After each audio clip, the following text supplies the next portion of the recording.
You're looking live at beautiful downtown White River Junction, Vermont, just up the road from Hartford, Vermont. Good evening, ladies and gentlemen, from the Upper Valley, where another summer night of NECBL baseball is ready to unfold. I'm CJ Boone alongside my broadcast partner, Luke Fitzpatrick. It is a pleasure to have you with us tonight. Luke, as the calendar inches closer to July, every game begins to carry a little bit more weight, and tonight, the Upper Valley Nighthawks look to hit the reset button right here at home after a tough loss from North Adams on Father's Day.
North Shore has to face this man on the mound, right-handed pitcher Anthony Bubba, the man from Hartford in the spring, attended Pope John High School, stands at 5'9", 170 pounds, comes in to tonight in his fourth appearance for the Upper Valley Nighthawks, 1-0 on the season with a 4 ERA in just 9 innings pitched, giving up 4 earned runs, had a good start against Sanford and a solid effort in his win against Vermont as well.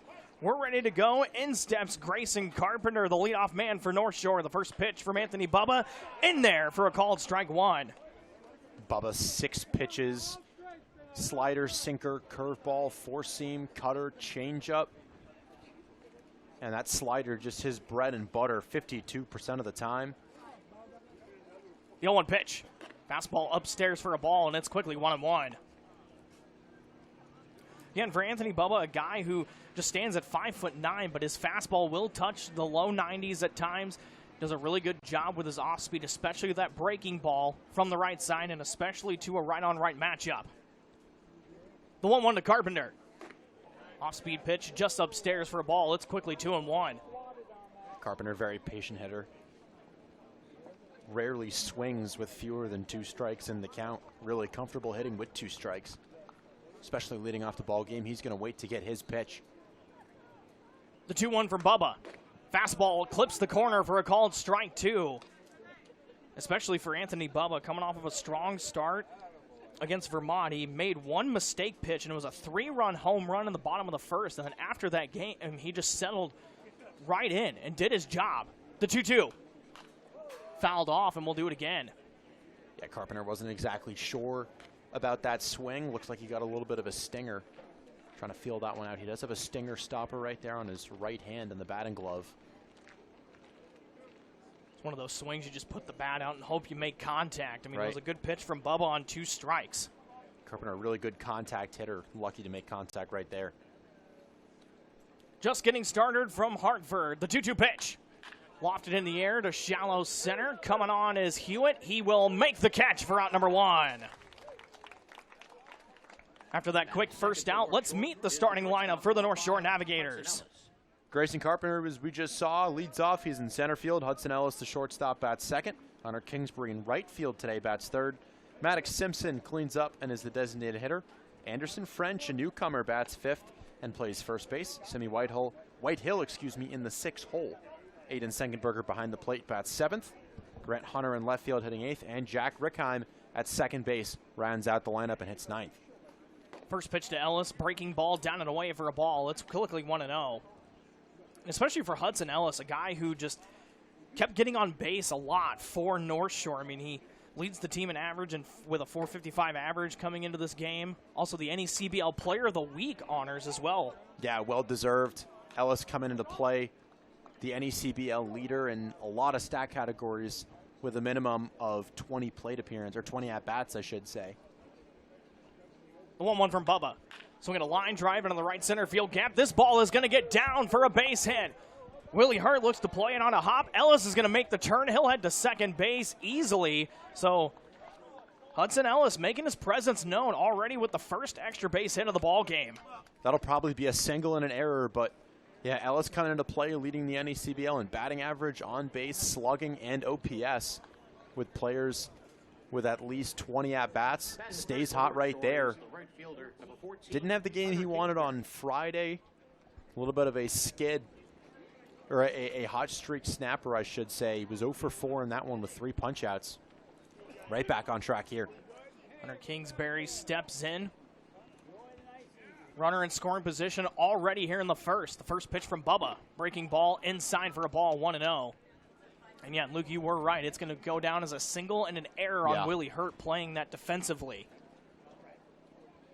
Hunter Kingsbury, a guy who handles the bat very well. And Hudson Ellis, a really smart base runner at second base. North Shore threatening here early. Bubba from the stretch, his 1-0 pitch. Outside for a ball, quickly 2-0. Yeah, last week in that game against Upper Valley, Ellis was on second base and came in to score what was the winning run, eventually the winning run, on a base hit by Donati Franduto to the left side. And, you know, Ellis, a taller player, he's got a good read. If a ball is going over his head, it's unlikely to be caught on a line. And what a game that was, too. I mean, just late inning drama. Back pick check on the runner at second. He's back in there safely. Yeah, and it's something to keep an eye on because Upper Valley is very comfortable playing from behind. They've only scored first one time in their last 6 games, and they're 4-2 during that stretch. And they've only scored first in 6 of the 15 games they've played so far this year. They have a better record when their opponent scores first. They're 5-3-1 in those situations and only 2-4 when scoring first. The 2-0 pitch. Breaking ball inside for a ball, and it's quickly 3-0 on Kingsbury. Yeah, and Kingsbury knows Bubba's focused on Ellis at second base. He's going to make him come to him. Shrink the strike zone right now. I'd imagine the red light might even be on. In this situation, it's early. I mean, nonetheless, I mean, you can have the red light on and still try to find your pitch on 3-1 if Bubba gets back in the zone. 3-0 pitch, misses downstairs for a ball, and it's a 4-pitch walk to Hunter Kingsbury. Yeah, didn't miss by much, but Kingsbury with a good job being really patient. Waited around there to see if that was going to be a late strike call. And these are the situations. North Shore has really struggled this year with runners in scoring position. 152 as a team. 0 for 13 with 11 left on base in that 6-3 loss on Sunday against Ocean State. Maddox Simpson's first at bat comes in with an RBI opportunity. First pitch breaking ball misses outside for a ball, 1-0.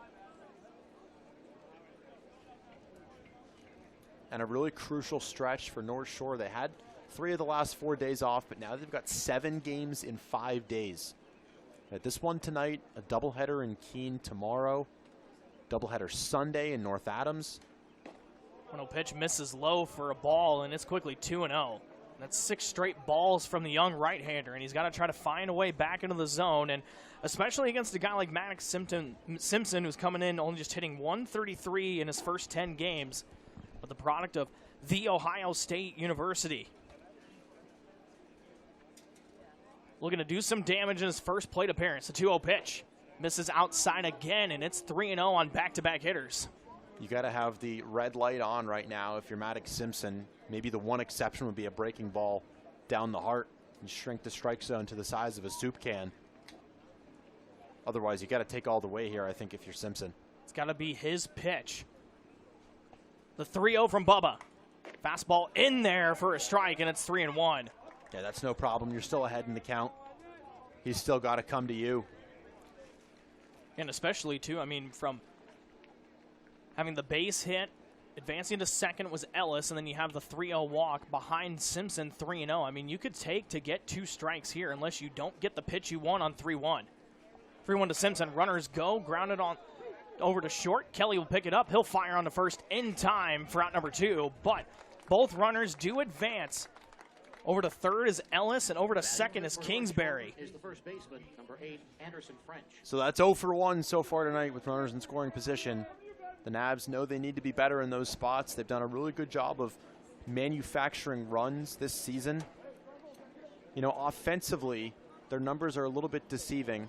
64 runs scored on the year. That's the second fewest in the NECBL, but it's 4.6 runs per game.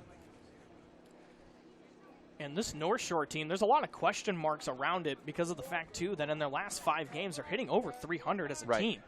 But on paper, like, the numbers in the offensive categories are just down a little bit on the NECBL leaderboards. But this team, I mean, went on a roll, won 5 straight, and yes, they went off of back-to-back losses, but they played well in both of those games. Anderson French, a newcomer for North Shore, played on Sunday. That was his debut. Reached base in that one. A transfer from Virginia Tech. He's going to be at Dallas Baptist this season. 6'5", 220, big-bodied catcher and first baseman. Played at Virginia Tech with Grant Hunter 2 seasons ago. Breaking ball, good block by Quagliano, picks it up, and Ellis able to dive back into third safely. And a really good defensive catcher. Only had 1 pass ball this entire season for Virginia Tech. And French getting the start tonight at first base, normally behind the plate, but no matter what, what's important is he's a big utility guy. Not afraid of a new challenge. The 2-1 from Bubba. Breaking ball just misses inside, and it's quickly 3-1. That's a good at-bat right here. Only hit 157 this past year, but had a 327 on base. Just finds ways to get on. Waits for his pitch, doesn't strike out a lot. Looking to make his presence known here against Upper Valley. The 3-1 pitch in there for a called strike 2. Bubba able to get back and run it full. If nothing else, you'd love to get runs here, but the Navs have made Bubba work. The next pitch is going to be number 27 in the inning. Bubba's not really going to go more than 2 or 3 if he keeps that pace. Bubba's payoff pitch. Breaking ball in there for a called strike 3. Anthony Bubba gets out of the jam after 2 runners in scoring position from the Navigators. We're through a half. 0-0 our score. Upper Valley coming to bat right here on NECBL Plus. We're through a half. North Shore threatened in the top half of the inning but failed to score, and now Upper Valley will send this lineup to the plate here tonight against the North Shore Navigators. Leading things off will be the shortstop Frank Kelly, followed by the right fielder Willie Hurt. James Love batting third, playing third. Cam Boardman returns to the lineup. He is in the designated hitter role tonight. Nick Quagliano behind the plate. Jake Bell at first. Tim Dickinson bats seventh, hit and playing second base. Cole Hewitt in center. Anthony Greco rounds things off in left field at 9.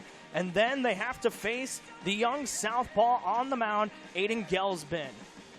Aiden Gelbsman, just a 3-pitch pitcher. Fastball, changeup, curveball. A southpaw, 7.71 ERA in 3 appearances. That's 7 innings, 4 hits, 6 runs, all of those earned. 3 walks and 8 strikeouts. So he does get the swings and misses. He has given up a home run this season, so we'll keep an eye on that. But his whip only at 1. If he can keep the ball in the ballpark and avoid those big swings, Gelbsman can be really effective and mow down opposing orders. And especially tonight, as you just read, 5 lefties in the lineup for Upper Valley against the left-hander Gelbsman.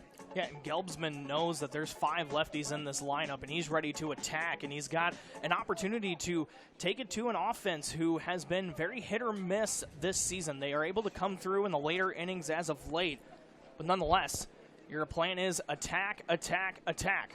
Left on right matchup, first pitch to Kelly, inside for a ball, 1-0. Yeah, started it out with a curveball right there. Curveball in the upper 70s. Fastball tops out around 92 and hangs in the lower 90s. Changeup in the lower 80s. The 3 pitches for the left-hander.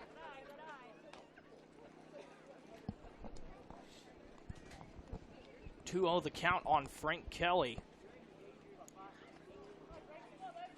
And you got to assume, too, with Kelly, I mean, last time he was able to play, he hit a home run on Father's Day, the first of his NECBL career. Went 1 for 4 against North Adams, but that was the only run that Upper Valley was able to muster across the plate. Gelsman into the wide. His 2-1 pitch outside for a ball, and it's quickly 3-1. Do not want to walk the first man you face. Of course, we remember what Frank Kelly did at Frazier Field when he stole 3 bases after getting on in that one. Able to steal home and put Upper Valley on the board. A 3-1 pitch. Fastball misses high for ball 4, so it's a leadoff walk to Frank Kelly. Yeah, Upper Valley scored a run before they recorded their first hit in that one.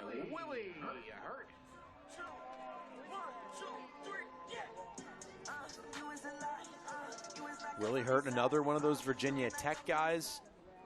You don't really want him to get on base either. He wouldn't be the lead runner, but he is tied for second in the NECBL in stolen bases. Comes into the night hitting .268. First pitch breaking ball misses downstairs for a ball. It's 1-0. A lot of Virginia Tech representation in this one. As you mentioned, Willie Hurt, .268, but a .415 on base. Only has 1 extra base hit on the year, so not a lot of power, but the contact and speed combination for the right fielder. Left on left matchup. 1-0 pitch. Fastball misses high for a ball, and it's 2-0. Similar situation. You got to imagine the red light is on, especially in a left-on-left matchup. No need to swing at anything close right here.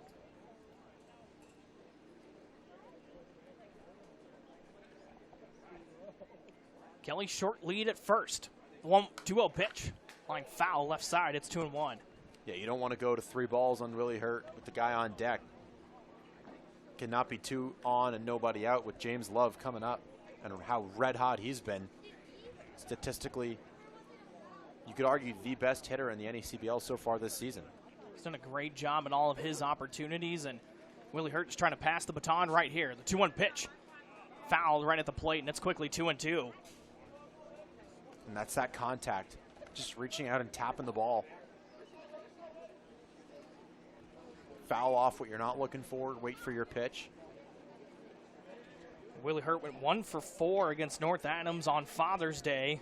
Had the game-winning RBI against Ocean State. Went 2 for 4 in that game. Back pick over to first. Kelly back in safely. Not a hard attempt right there from Gelbsman. Just trying to make sure Kelly's not going anywhere, especially early on. Just a little pick. I mean, obviously Gelbsman's got that get-you-out pickoff move from the left side. Willie Hurt stands in a 2-strike count. The 2-2 pitch. Fastball in there for a called strike 3. Gelbsman responds after the leadoff walk, gets his man at the plate. There's 1 away. Huge K, and I hope the Nabs middle infield realizes that. Looked like Hudson Ellis was signaling to his teammates. 2 outs in that one. So I hope North Shore realized there's only 1 on the inning so far, and a ground ball. They'll still have to turn 2. And in steps James Love. James Love coming off of a rare 0 for 3 at the plate on Father's Day. First pitch hits him. Breaking ball gets away from Gelbsman, and it's another free 90 feet for Upper Valley. Can't do that too much to this lineup. You got to let them beat you. They've been hit. These 2 teams have been hit the most in the NECBL. North Shore coming into play 27 times they've been hit offensively. That's the most, and 26 coming in, so now that's number 27 for Upper Valley. They've only hit 3 home runs on the year. That's tied for the fewest. Generally a weak offense. Not a ton of power for Upper Valley. Got to force them to swing the bats and beat you that way. The man who has 1 of those 3 home runs steps at the plate. First pitch. Fastball upstairs for a ball, and it's 1-0. And Cam Boardman has not been in the lineup since the away game at North Shore. Got hit in the head on a foul ball. He was taken out of the game for concussion protocol, but he says he's ready to go. He feels good. That's why Chase Allen gave him the start tonight at designated hitter. The 1-0 pitch. Fastball in there on the outside corner for a strike. It's 1-1. And you can feel really confident putting Boardman in the lineup against a left-hander. He's got reverse splits. Small sample size, but he hit .455 against lefties during the collegiate season, just .245 against right-handers. 12 for his first 36 here in the NECBL. Runner goes, the pitch is downstairs for a ball. The throw goes to second. It is not in time. Upper Valley executes the double steal here with one away in the bottom half of the first. It's like the infield staying back at the moment. You'd trade an out for a run. And especially in this situation, it is early in the game. It was maybe the 7th or 8th, you might have the infield in this situation, especially in a tie ball game. I think you'd have to. But not this time, says no North Shore Navigators. Boardman ahead in the count. The 2-1 from Gelsman. Wave and a miss at a high fastball, and it's strike 2.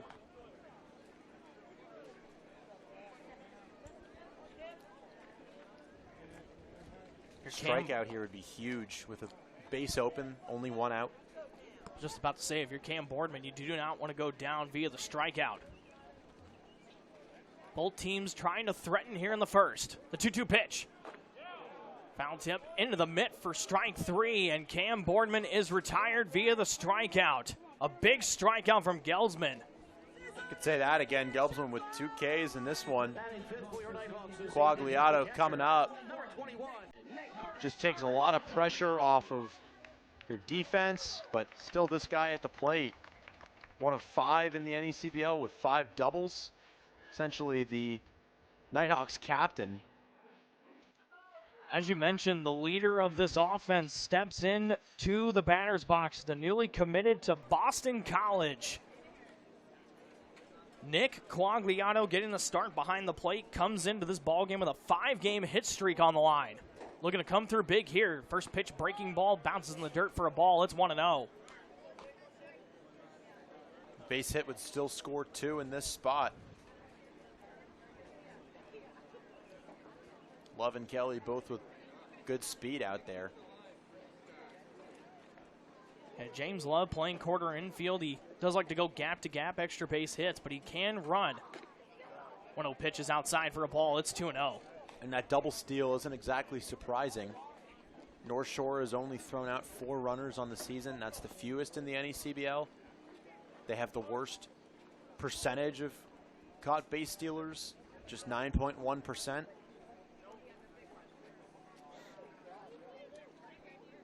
The 2-0 to Quagliato. Fastball in there for a called strike 1. A good bounce back pitch from Gelsman right there. Going right after Quagliato. Walk wouldn't be the worst thing in this spot either, but again, starting pitcher in the first inning really being put to work. This is going to be pitch number 20 of the first inning for Gelsman. Time called by Segenberger behind the plate. And yeah, I mean, that's something that both of these offenses do insanely well. They like to make these pitchers work, no matter if it's the starter or that 9th inning guy out of the bullpen. No team likes to give in, and especially between these two teams. Trying to make a statement in the North Division. The 2-1 to Quagliato. Fastball just misses outside for a ball. It's 3-1. Don't want to groove anything right here in this spot. There's no need to. Jake Bell on deck. Just a .609 OPS for him to start the season. So if you'd rather attack him, then 3-1 pitch gets away, and Quagliato works the walk. Gelsman, 3 free bases here in the bottom half of the first inning to load the bases for Jake Bell stepping to the plate. yeah, and Jake Bell is better against lefties than righties. Not shocking as he is a right-handed hitter, but he hits just 188 against off-speed pitches, so imagine a heavy diet of changeups out of the left hand of Aiden Gelbsman. And Jake Bell's been able to turn things around a little bit as at the plate. Back-to-back games where he started, where he's had base hits. Had another 2-for-4 day against North Adams, following up with a 1-for-3 performance against Sanford in the win at home. He's ahead here with bases loaded. 2 away here in the bottom half of the first inning against Gelsman. The 1-0 pitch. Fastball in there for a called strike. Segenberger thought about bat picking Kelly, but he was back in safely. Something that Segenberger definitely has in the back of his mind, especially from what Frank Kelly did at North Shore. Segenberger, the catcher, back in game number 1 between these two teams. The 1-1 from Gelsman. Breaking ball bounces in the dirt. Appeal down to first. He did go around. It's strike 2 on Jake Bell. Drew Change up Hill. right there again. Drew Hill, the first base umpire, says Bell went around. And as you mentioned, a good changeup right there to get the swing. Yeah, and the umpires tonight, as you mentioned, Rick Force behind the plate, Drew Hill at first, and Devin Rhodes at third base. The 1-2 pitch. Fastball just misses outside, and it's 2-2. Whew. Squeezed him a little bit there. Going to force Gelbsman to earn this K.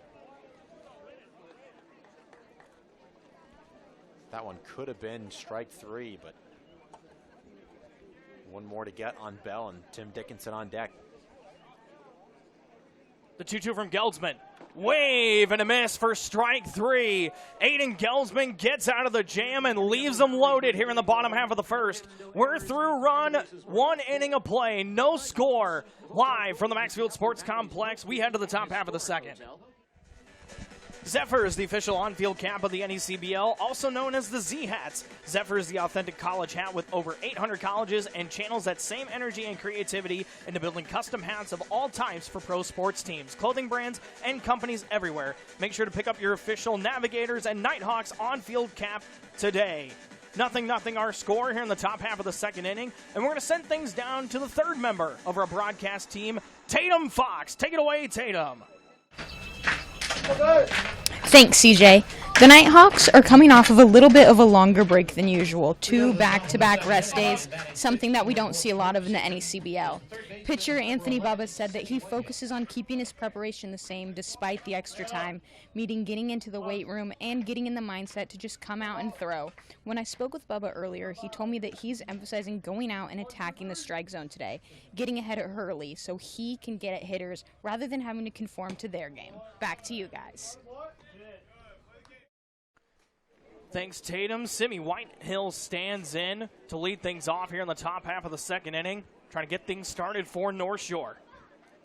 Whitehill trying to get going himself, 2 for his last 18. 11 strikeouts during that span. No multi-hit games.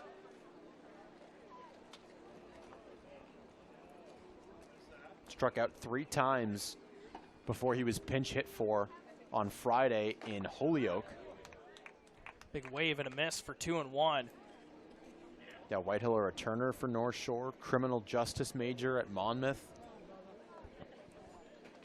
So I'm taking some good hacks in the cage, just trying to keep his head level and bust out of the slump.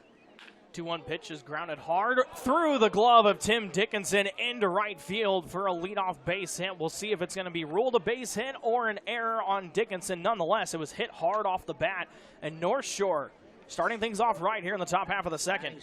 97 miles an hour off the bat of Simi Whitehill. That is going to be ruled an error. But if you're Whitehill, really hard contact.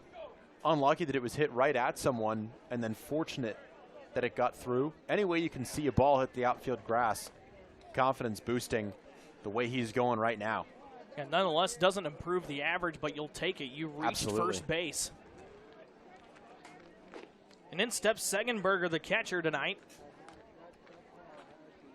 Another one of those guys for North Shore that you're just trying to get things going once again. Trying to click this offense back into the ways of the 5-game winning streak.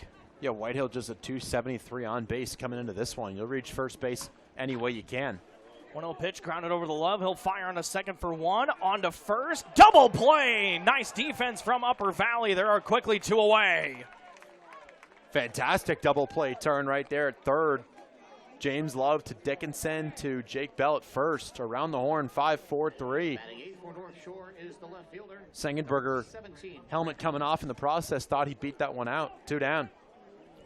And then steps a man who hit a long ball back in game 1 between these two teams that probably hasn't landed yet down in Massachusetts. It was hit so hard.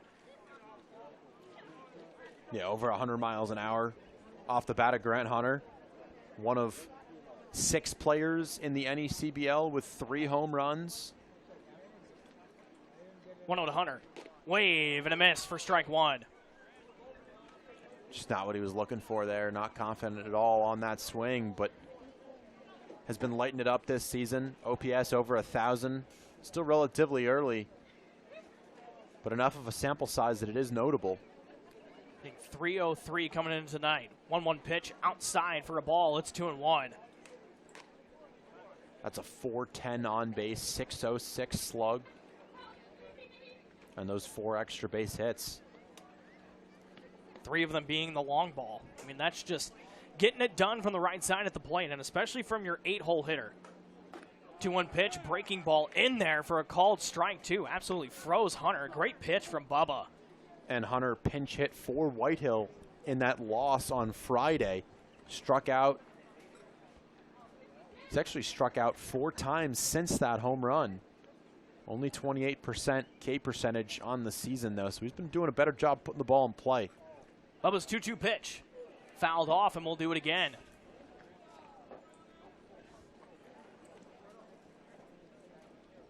Yeah, and again, no matter what, I mean, both of these offenses, like, through the struggles, there's some big moments. I mean, Hunter with that long home run between these two teams. Yeah. Answered right back to Kelly stealing home in the bottom of the 3rd. Just what a moment. The 2-2 from Bubba.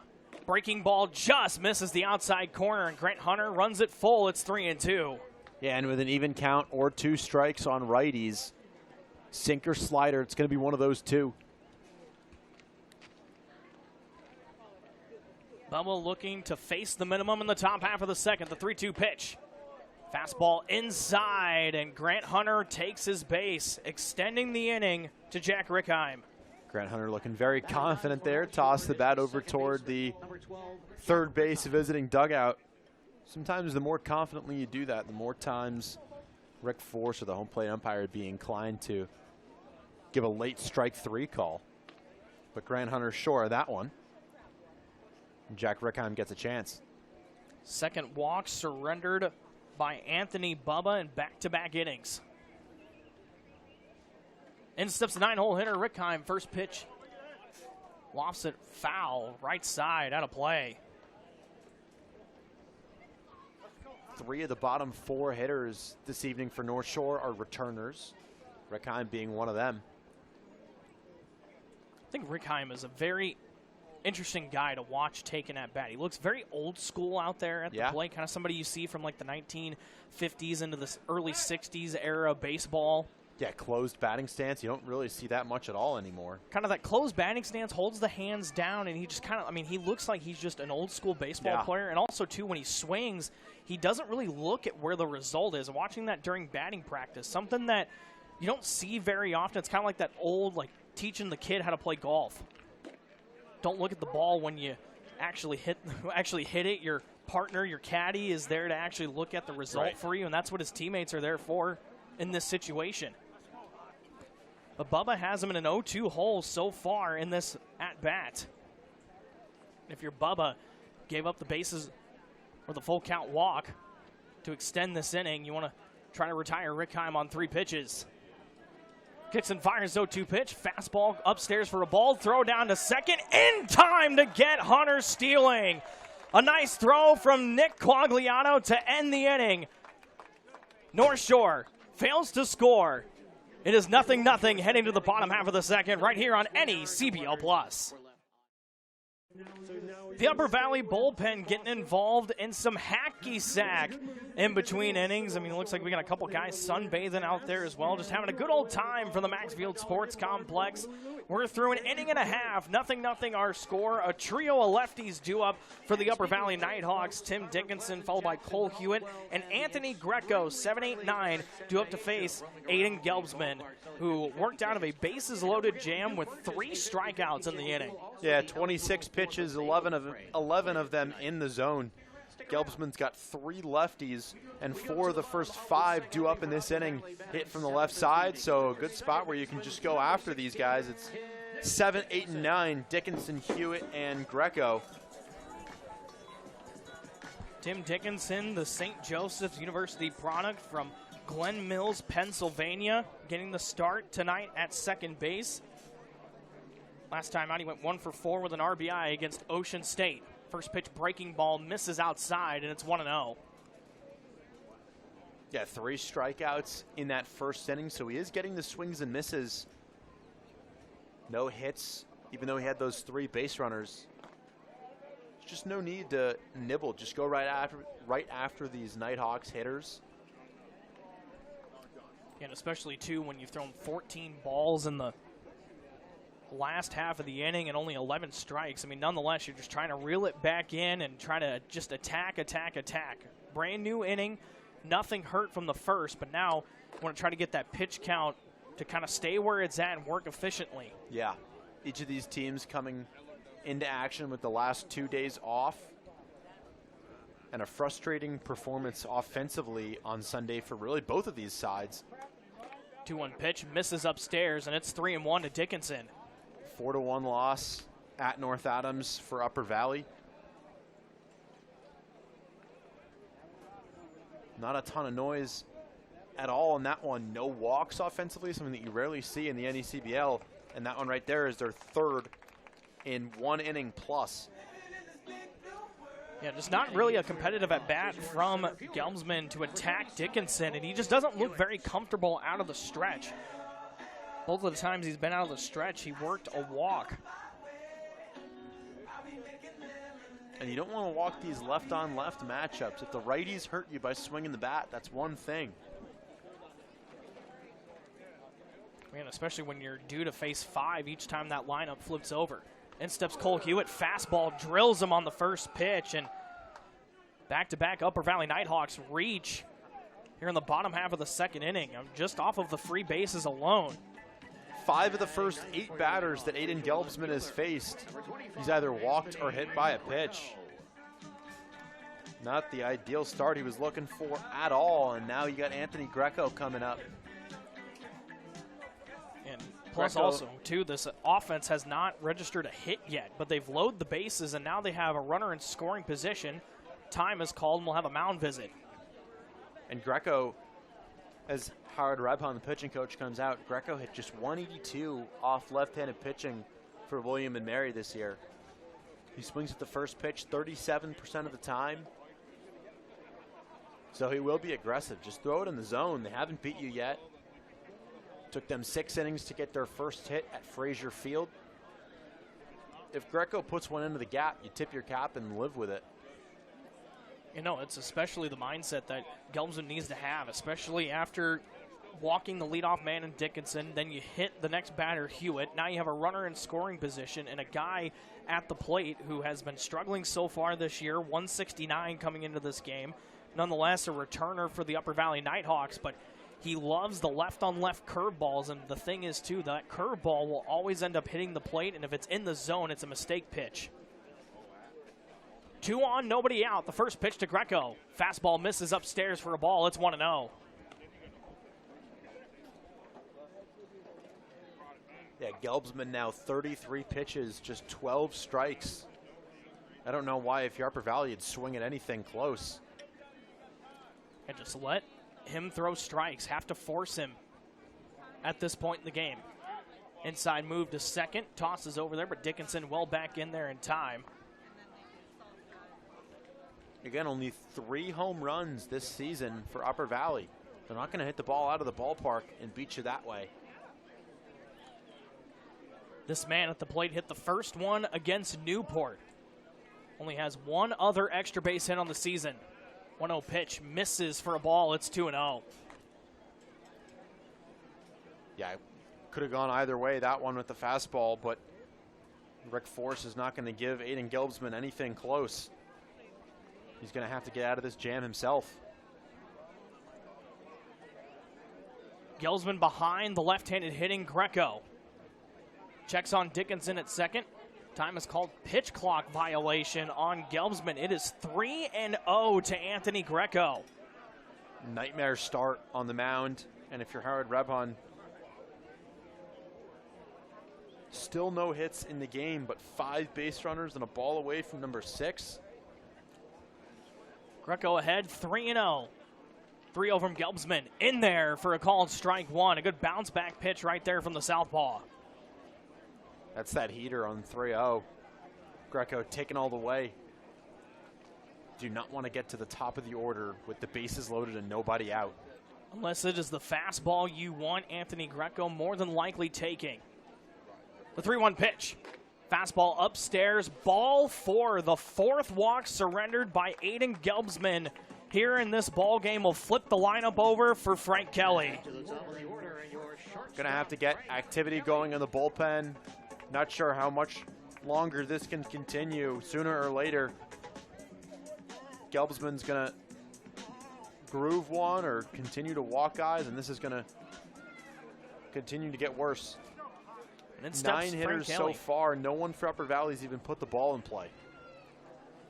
In steps Frank Kelly. First pitch downstairs for a ball, 1-0.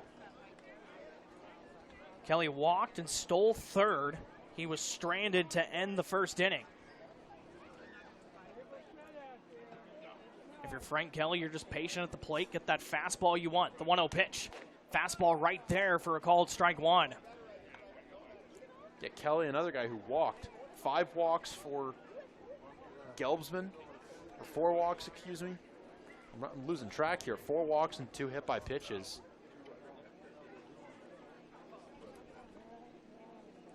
The 1-1 to Kelly. Fastball wild, and it's quickly 2-1. And it kind of makes you nervous if you're the North Shore defense. No balls put in play, and with the bases loaded, it puts a lot more pressure, especially with nobody out. To have to be a hero, be perfect, turn a double play, whatever you can. Dickinson at third, Hewitt at second, Greco at first. The 2-1 pitch downstairs for a ball, and it's 3-1 on Frank Kelly.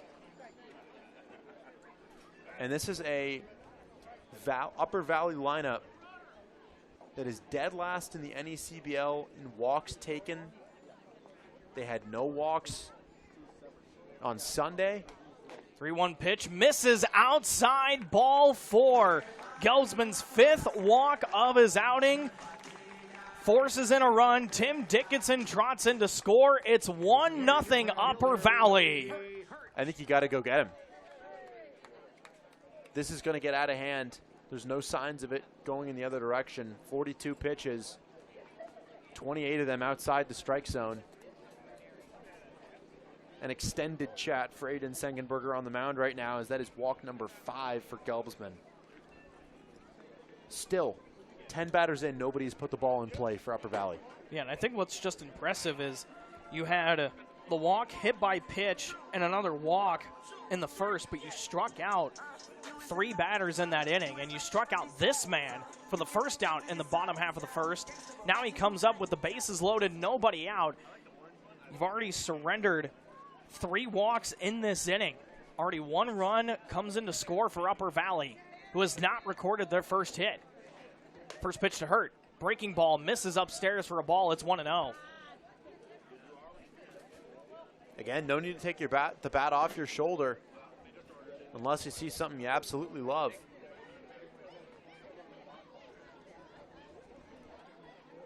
The 1-0 pitch. Fastball misses upstairs, and it's quickly 2-0. Hasn't really been a huge problem for Gelbsman this season. 3 walks in 7 innings. That's generally not the worst thing in the world at this level. Things keep going. He might double that total. A 2-0 from Gelbsman. Breaking ball misses downstairs, and it's quickly 3-0 on Willie Hurt. Yeah, he's a ball away from doing that and walking in another run. You cannot let this go on for much longer. Still nobody out in the inning. Have to imagine if he walks Willie Hurt, this might be his last batter. The 3-0 from Gelsman. Fastball misses inside, ball 4. Cole Hewitt will make the trot to the plate. He will score. It's another bases loaded walk in the inning. It's 2-0 Upper Valley. 6 walks in the ball game. Not really a ton to say. 46 pitches, 14 of them for strikes. No movement from the North Shore dugout. James Love will step in with the bases loaded. Breaking ball misses downstairs and the dirt ball on.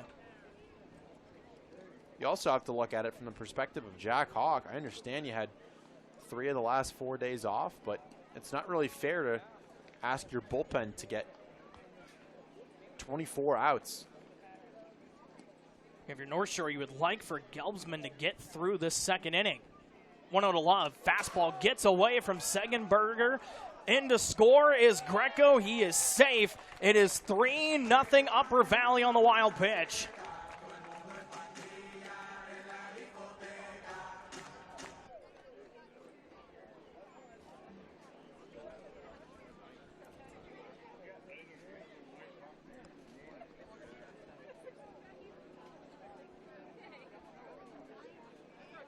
CJ, I just don't have a ton to say.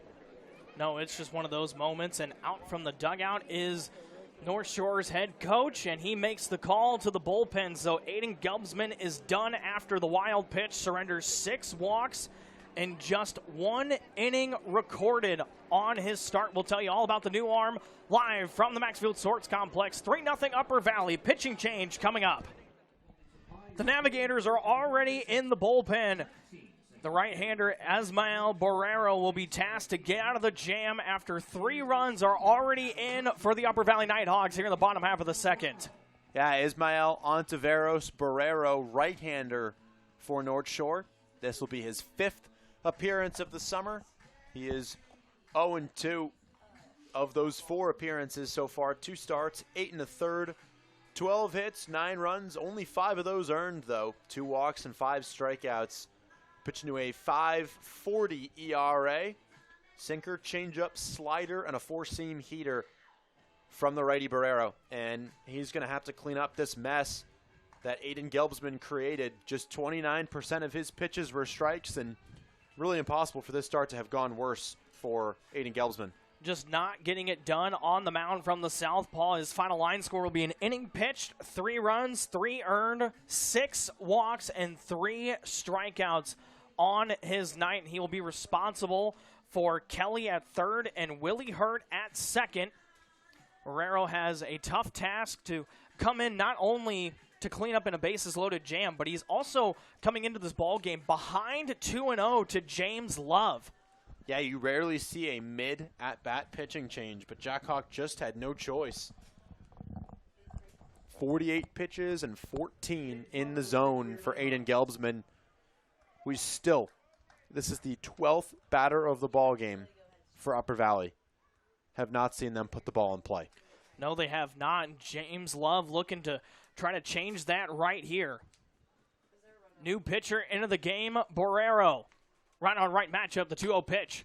Grounded softly over towards third. It's actually going to get into left field for a base hit. Kelly is in to score. Here comes Willie Hurt. The throw is not in time. It's a 2-run single for James Love. It's 5-0 here in the bottom half of the second. Can't really say much. An absolute nightmare start, F-. Whatever way you want to look at this. The dream start for Upper Valley. Still, some way, somehow, nobody out in this inning. It wasn't the prettiest single for James Love, but nonetheless, you're going to take it. The first hit of the ball game comes off the bat of James Love and makes this game 5-0 Upper Valley. First pitch to Boardman. Hit high in the air into shallow left field. Coming on is Hunter. He makes the catch for out number 1. Your catcher, Nick Quagliano.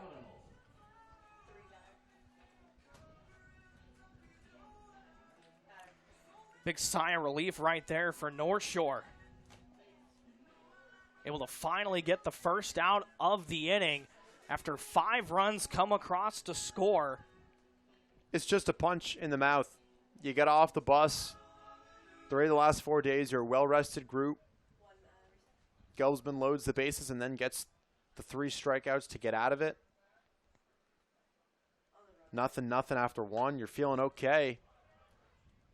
This stretch of 7 games in 5 days, you'd love for a little bit of length from the starter. Save the bullpen, at least in game number 1. You have a doubleheader tomorrow. But with the way the North Shore offense has been going the last 2 games and the days off in between, daunting right now, to say the least. And especially, too, I mean, already going to the bullpen after just 3 official outs were recorded. Barrera able to get Boardman to pop it up into left field to get the first out of this inning. And now for Barrero, already had 0-2 against Quagliato. But the damage has been done. Runner on second is James Love. Barrero kicks and fires his 0-2 pitch. Breaking ball gets away from Segenberger. Love not going anywhere. And it's a 1-2 count on Quagliato. I mean, you can make the argument that Aiden Gelbsman just very clearly did not have it today and saw a few too many hitters. The way I look at it is, what do you want Jack Hawk to do? Especially, too, I mean, from a starter who never really seemed like he got comfortable out there, Never. especially from the windup. 1-2 to Quagliato. Breaking ball downstairs for a ball. It's 2-2. A lot of credit to Aiden Segenberger right now behind the plate. Taking a beating back there, doing everything he can to keep balls in front of him. And especially, too, in this ball game. I mean, it is the bottom of the second. Already 5 runs are already in, but it's still early. 2-2 to Quagliato. Grounded softly right side. Picking it up is French. He'll flip onto the pitcher, covering in time for out number 2. And that's a sigh of relief. Now you're a pitch away from getting out of it. Still 5 runs home in this inning. But they have come back from deficits like this before. They were down by 6 at home against Valley. Were able to tie that game. This is an offense that's streaky. When they put hits together and put good at-bats together, they can come back. It's going to be an uphill battle today. But just get out of this inning with those 5 runs. You can, the North Shore bullpen has been pretty good of late. They were very good against the Upper Valley Nighthawks at home in Game 1 between these 2 teams. Yeah, it wasn't the bullpen's day on Sunday in Ocean State. But this is a very capable bullpen. Jake Bell looking to come through here with 2 away in the bottom of the second. Wave and a miss, and a good breaking ball from Barrero. It's 1-2. They're going to be needed in this one. If you're Barrero, a big opportunity here, too. If you can get out of this inning, only surrendering the 5 runs for your team. Nonetheless, trying to turn things over. 1-2 pitch, foul tipped off the mitt of Segenberger. Bell will have to trot down to first. The throw is in time to retire Jake Bell, and that's the inning. Upper Valley strikes for 5 in the bottom half of the second. 5-0 Upper Valley as we head to the top half of the third right here on NECBL+. Upper Valley sends 9 men to the plate. 5 of them come around to score, and Anthony Bubba looks to build off of the lead that he was given in the bottom half of the second inning to continue to attack these North Shore Navigators hitters. Yeah, we'll see how he responds. He just had to sit down for 25-plus minutes. We're almost at an hour here through 2 innings in this one. And you got to feel a little bit. Jake Bell has struck out in each of his first 2 plate appearances for Upper Valley. He hasn't gotten in on the fun just yet. But if you're North Shore on the other side, Jack Rickheim didn't get to finish his at-bat, so he's going to lead off here in the third. You got work to do. A lot of pressure put on your offense and a lot of pressure put on your bullpen for the Navigators Rickheim, a little bit of that second leadoff man in the 9-hole, setting the table. And especially, too, for the amount of time left in this game. First pitch to Rickheim, swing and a miss for strike one. For Upper Valley, you're just trying to tally onto your lead, but also get these outs as fast as you can. And for North Shore, you want these grindy at-bats. Trying to make Bubba work and try to get him out of this game before the 5th. 0-1 pitch. Breaking ball in the dirt, appeal down to first. He went around, says the first base umpire. It's quickly 0-2. Yeah, that's the one positive and the one silver lining you can look at if you're North Shore, right? It's the 3rd inning. Jack Hawk talks so much about winning different quarters of games, winning different thirds of games, looking at it on an inning-to-inning basis. Swing and a miss for strike 3. Good morning, good afternoon, good night, says Anthony Bubba to Jack Rickheim. There's one away. But there's still a lot of game you can, the first quarter is hardly over. You've still got 3 more to go. Like I said, this team has made a fight and come back from deficits greater than 5 runs before this season. They weren't able to win that game against Valley, but to come back and tie it and only lose by 1 run was confidence boosting in these spots. They're going to try to do the same here on the road. And especially, too, if you look at baseball in this perspective, it's a 3-act play. Act 1 is innings 1 through 3. Act 2 is 4 through 6, and then Act 3 is 7 through 9. There's still plenty of time left for the Navigators to get back into this ball game, and they are a crafty team. They will work their deep at-bats. They have confidence. They've done this before so far in 2026, and especially, too, with only 2 runs being scored in this game from Upper Valley on a base hit. 5 runs, 1 hit, 2 errors for the Nighthawks in this ball game in the top half of the 3rd inning. That says a lot about what North Shore has been able to do against the Nighthawks. It just also shows that the Nighthawks have been able to take advantage of a lot of free bases. Yeah, they've manufactured runs, been one of the better teams in the NECBL at manufacturing runs this season. The problem for North Shore and why you're a little bit concerned, you still haven't had that big hit with runners in scoring position in quite some time. 0 for 2 in those spots tonight, 152 as I mentioned on the season, and 0 for 13, yes, 0 for 13 in Ocean State on Sunday. Love like a bases clearing double or some multi-run hit. 2-2 pitch, wave and a miss for strike 3. Back-to-back strikeouts for Anthony Bubba here in the top half of the 3rd. There are 2 away. Yeah, Carpenter only with a 12% K rate this season. He's been doing a great job putting the ball in play, and that's why he's in that leadoff spot. Back-to-back Ks. Goes without saying, but not what you're looking for to lead off the next inning after giving up 5 runs. In steps Hudson Ellis. Right-on-right matchup to the shortstop. First pitch misses for a ball. It's 1-0. And again, the NECBL Player of the Week. Fantastic job if you're Bubba out there. You got 2 outs and nobody on. The worst he can do is drive out a solo home run. You're still ahead by 4 runs. The lone hit for the Navigators in the game. 1-0 pitch is outside for a ball. It's 2-0. I know how much walks and hit by pitches and things of that nature, base runners that don't come by way of the hit, frustrate pitching coach Howard Rebhon. 3 runs on the board without putting a ball in play for Upper Valley. 2-0 pitch is lofted in the air right side. It'll get out of play, and it's 2-1. And I think that's just the big thing. I mean, when your starter goes out there and walks 6 batters that he faces, 6 of the 11 batters that he ends up facing to begin play, and only gets through 1 official inning, works into the 2nd, but gets pulled mid-at-bat to add. I mean, it just was going from bad to worse. 2-1 pitch inside. Good fastball from Bubba. Didn't catch the corner. It's 3-1. Yeah, Hunter Kingsbury on deck. Any base runner at this spot in the game, ball in the gap. Ellis can run. Of course, have to find a way on base with a 3-1 count. The man who always seems to find himself on base. The 3-1 from Bubba. Lined hard over to first. Nice play from Bell. Flips it on to first. In time to get Ellis for out number 3. Crafty defense from the pitcher and the first baseman for the Nighthawks. We're through 2.5. It's 5-0 Upper Valley as we head to the bottom half of the 3rd. Anthony Bubba retires the Navigators in order in the top half of the third inning. 5-0 our score here in the bottom half of the third. CJ Boone, Luke Fitzpatrick on the call tonight. And Luke, Upper Valley looking to do more of the same, just take advantage of the North Shore pitching. But Asmael Barrero did a great job coming out of the bullpen. 1 inning pitched, recorded with 1 strikeout, and he just attacked. Do you look for more of the same here in the bottom half of the third?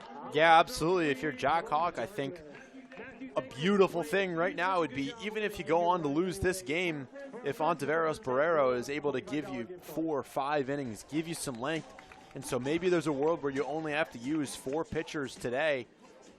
Of course, the 3 off days and 4 days with the rain out on Monday gives you more options, but this stretch of 7 games in 5 days, you know, we're a third of the way through the season just about for North Shore. Going to be halfway at the end of this 5-day stretch, so it gets late early. Right now, the Navigators on the outside looking into the NECBL playoffs. And, you know, this stretch is, I was talking about it the other day, it's one you're going to look back on, regardless of the result at the end of the season. Can North Shore survive this? Can they go 4-3 on this stretch?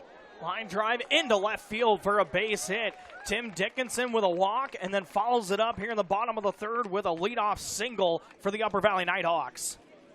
Your center fielder, Cole Hewitt. If you look back on the end of the year and North Shore goes 2-5, which would mean they went on a stretch since that 5-game winning streak of losing 7 out of 9, you just want to stay afloat. That's ultimately what's important, too, and especially with the new playoff format in the NECBL where wins matter so much, just on winning percentage alone for the top 8 teams to get in. And if you're North Shore with this tough stretch coming up, you want to try to just, if there's any way you can, just to steal a couple of these, but not also just shoot yourself in the foot like they have so far through the first 2 innings of this ball game. And I know I mentioned earlier, it just drives pitching coach Howard Rebhon crazy. Now, the one positive would be if North Shore loses this game 15-1, it only counts for 1 game. Run differential doesn't really mean anything in terms of standings. North Shore coming into play tonight -9, Upper Valley -4, but run differential holds no weight. It's just winning percentage. And if you lose by 14 but only lose 1 game, well, that's the same as losing 2-1.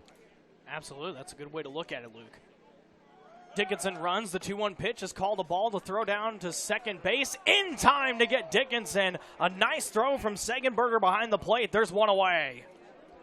Yeah, Segenberger, to say the least, motivated to get Dickinson on that one. Stealing bases ahead by 5 runs early on could be viewed as controversial by some. Segenberger with his 3rd caught stealing of the season. I mentioned earlier, North Shore statistically the worst in the NECBL at throwing out base runners. Segenberger says we're going to have none of that. Stealing bases with a 5-run lead. You want to have a strong defensive catcher, and whatever production you're able to get at the plate, you'll take. Nice pitch right there from Barrero, and it's quickly run full on Cole Hewitt. It's 3-2. Yeah, Segenberger and Anderson French, the newcomer, really good defensively at catcher, and Jay Slater, the best of those 4. Payoff pitch. Hewitt grounds it softly over to Rick Kime at second. He'll pick it up, fire on to first in time for out number 2. Here's your left fielder. What a sigh of relief if you're Jack Hawk. Faced the minimum in the last 5 hitters. Dickinson with that single and then was erased. 2 down, nobody on. Just a breath of fresh air right now.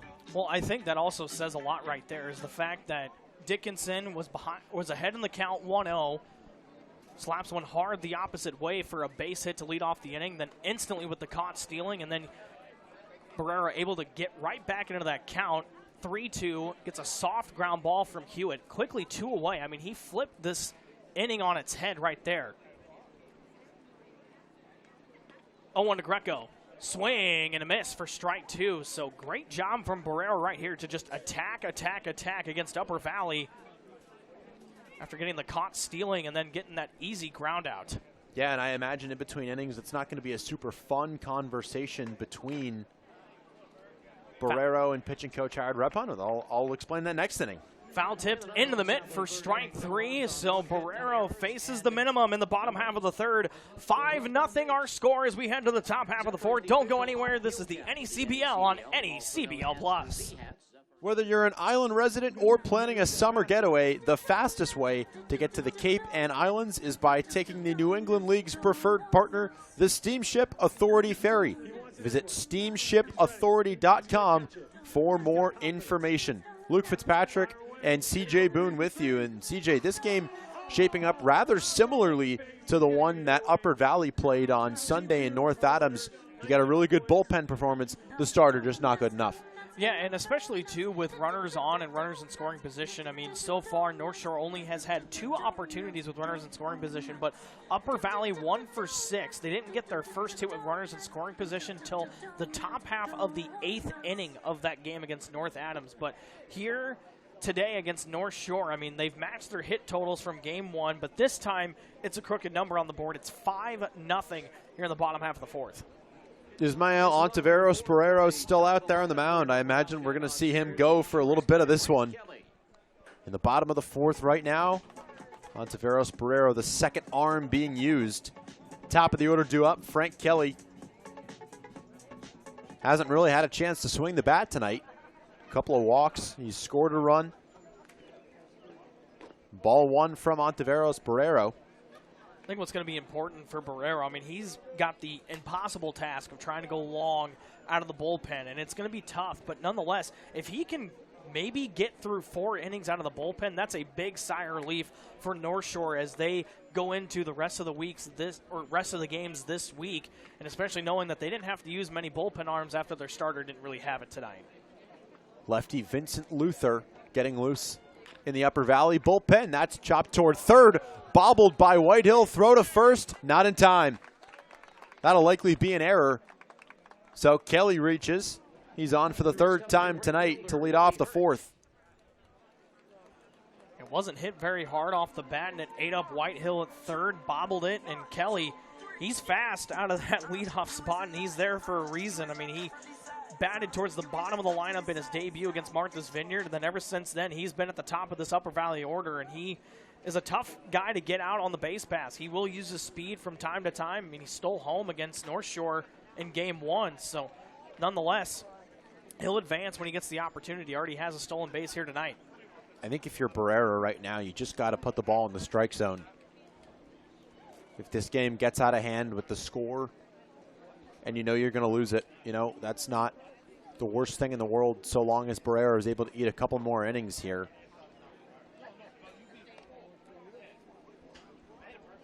Willie Hurt with a strikeout and a walk and scored a run in this one, 0 for 1. James Love on deck. Of course, Love had his last at-bat interrupted with a pitching change in the middle of it. Check on first base, Kelly back in. James Love, I mean, he was in a 2-0 count, sees a new arm, and he worked the 2-run single. So, nonetheless, I mean, James Love on deck. I mean, looking to do some damage, and hopefully for Upper Valley, you want to get some more runners in front of James Love and let him try to drive him in. North Shore 9-14 in the month of June a season ago, 7-15 away from Fraser Field. The all-time season series between these two teams deadlocked at 11. 3-1 on Willie Hurt.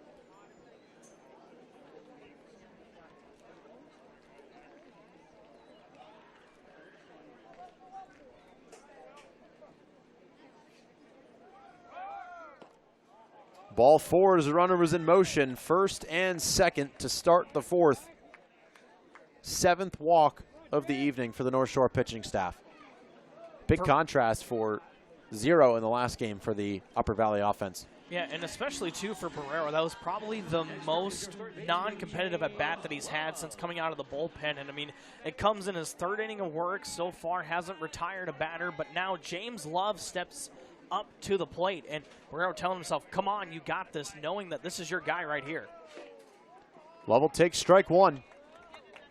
Bottom of the zone, getting the call from Rick Force. He's been on base twice. Single in the 2nd, hit by a pitch in the 1st.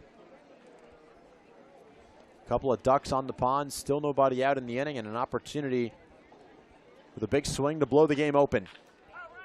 Hit towards short. Hudson Ellis on a couple of hops over to first for the out. Most importantly, too, Frank Kelly will score on that play after Upper Valley executed their second double steal of the night. And it was a breaking ball from Barrero that Sagenberger just could not throw anybody out on because Willie Hurt had such a big jump at second, and so did Frank Kelly. Barrero did not even pay any attention to both of those guys on base. Hurt moves up 90 feet as well, so he's into third. Cam Boardman, the hitter, swings and misses 0-1. No problem trading it out for a run right there if you're North Shore. A 5-run deficit versus a 6 or 7-run deficit doesn't mean a ton. That's chopped toward third. Whitehill coming home. Got him. What a play. Simi Whitehill throws out the runner at home. Yeah, so he makes amends for the error, 2 away. And that's just aggressive defense right there. I mean, nonetheless, you're down 6-0, but able to gun out Willie Hurt at home. Great job from Simi Whitehill to get the speedy Hurt, taking advantage of being in, protecting that base. I mean, yes, it was a 6-0 ball game at the time. Nonetheless, great defense from North Shore, still not giving up and not letting free runs score. And that's a good job by Whitehill of taking advantage. Willie Hurt, often runner on third with the infield back. Whitehill was a little bit in, but with the infield back, you normally think you can kind of jog home on a ground ball. Whitehill catching Hurt sleeping and firing him out at the plate. And that's a risk. You risk getting no outs on that play. Good tag by Sengenberger. Erase the lead runner. And Boardman in at first base. Yeah, especially, too, for Cam Boardman. He's kind of a guy that will kind of just do a slap hit to the left side, and most of the time it works, especially with that third baseman in. But this time, not enough on it, and it did not get over the head of Whitehill at third. And, again, Whitehill staying strong. He played his position very, very well. Strong throw, and one of those situations, too, where it's like make the defense get you out, and that's what North Shore was able to do right there. Quagliato walked back in the first.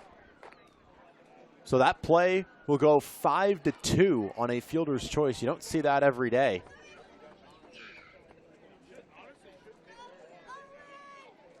Whitehill threw that one home with authority. Ontiveros Barrero, a pitch away from getting out of the inning. Tapper foul. He's got 2 strikes, 1 and 2.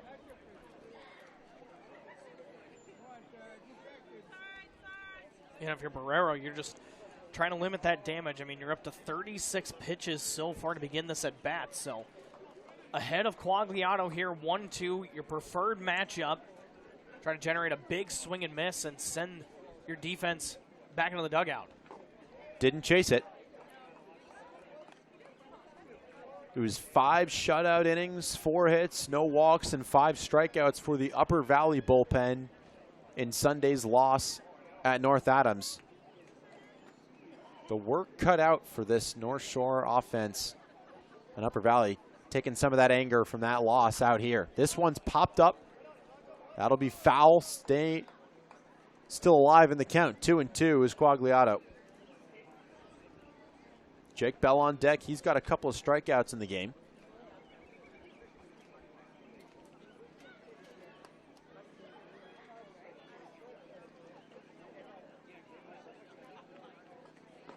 Didn't chase it. Count runs full, 3-2. It's a good take right there from Quagliato. Got that breaking ball right at the bottom of the zone, and that thing looks like it's going to hang up there right at the knees in the middle part of the plate, and Quagliato recognizing it and able to take it. Boardman from first will be off.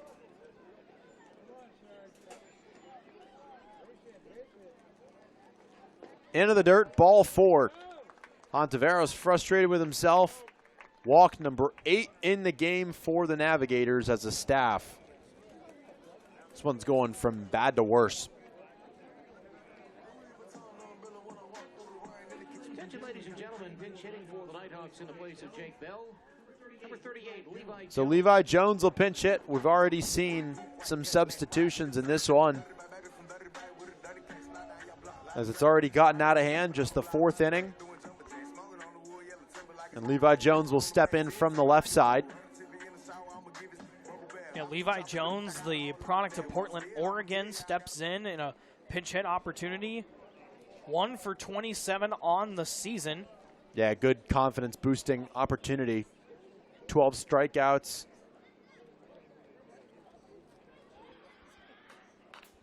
Hits that one foul just to our right. 176 on base, but a low pressure chance with 2 down against the right-hander to get his season back on track.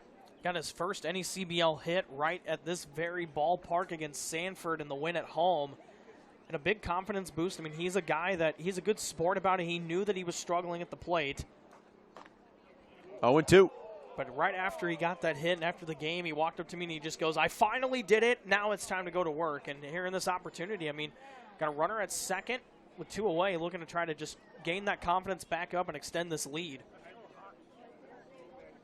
Taveros Barrero, a strike away, and he'll step off. So Jake Bell's evening is done.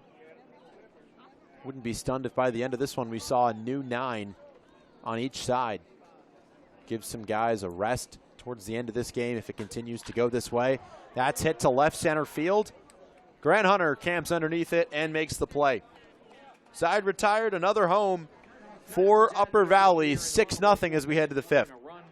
Left-hander takes over for Upper Valley. It's the 6'4", 190 southpaw Vincent Luther, and with more on him, CJ Boone, please take it away. The product of Ridgewood, New Jersey, attends Bingham in the spring, coming off of a rough season, 2-1 in 15 appearances with a 6.23 ERA. But so far, so good here in the NECBL for the Upper Valley Nighthawks. In 2 appearances, he's worked 3 2/3 scoreless innings, only surrendering 1 hit, walking 2, and striking out 4. A guy who isn't going to get really up there in the velocity compared to others in the NECBL, but he does a great job mixing in that fastball right at the mid-80s, complementing it with a breaking ball as well. So does his job for the left side, and he's going to come in here in the top half of the 5th in a 6-0 game. Yeah, you see that Binghamton B on the glove of Vincent Luther. He's going to face his Binghamton teammate Grant Hunter in this inning. 7, 8, and 9. Aiden Singenberger, Grant Hunter, and Jack Rickheim to begin things in the 5th. 6-0 Upper Valley. Just looking to pitch efficiently and maintain that lead. CJ, I wouldn't have believed it if you told me in the 2nd inning, but more pitchers used so far for Upper Valley than North Shore. Yeah, and especially, too, with Anthony Bubba. I mean, he was getting up there in the pitch count, and, I mean, the game was already 5-0, and Shanahan was just kind of doing like a bullpen appearance, talking to Brody Ware, pitching coach for Upper Valley. He just said he wanted to get Shanahan involved in this game, and a better opportunity in the top of the 4th to let Shanahan just kind of get through an inning and just get some work in and then be ready for his next scheduled start. And, yeah, as you mentioned, Luke, I mean, yeah, already the 3rd pitcher used for Upper Valley, but nonetheless, it's been working out for Upper Valley so far here in the middle innings. Sengenberger hitting 111 coming into play. Does have a couple of RBIs as he ripped a 2-run single in that loss in Valley. Back in Frazier Field earlier this season. 4 walks for him on the year. He's behind 0-2. Sengenberger, a little bit of a defensive specialist behind the plate. Hit into a double play in his first at-bat. That was back in the 2nd. You know, things are working on the mound when guys are getting their 2nd at-bats of the ball game in the middle innings. Quagliato pounding his chest there, telling Luther to bring it on the mound. That's why he is nicknamed Sarge. I mean, he's just the true leader, the true captain of this Upper Valley team, and he does a great job, and that's why he's such a big factor and why Boston College is super lucky to have him. I mean, he's going to turn that program around and just, I mean, they had a great season last year, don't get me wrong. Yeah, you can see it right there.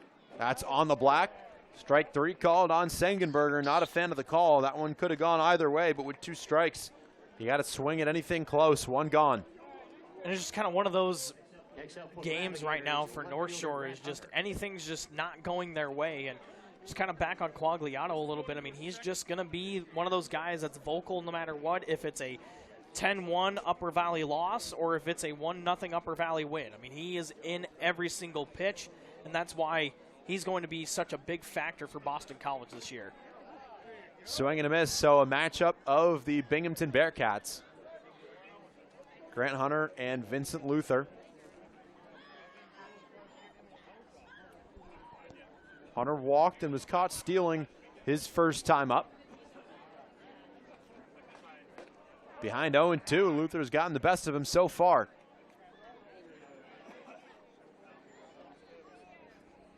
That's the second time this year that Grant Hunter has been caught stealing.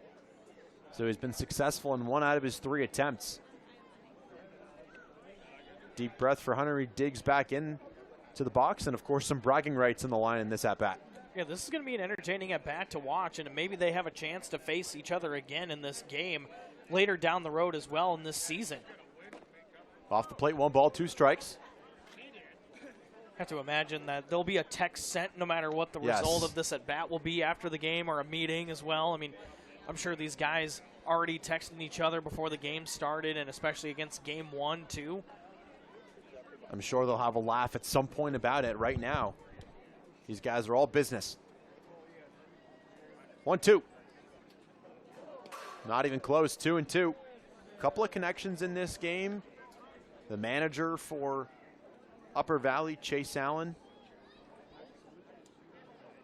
Assistant coach at Dayton. 3 Dayton Flyers and the Navigators.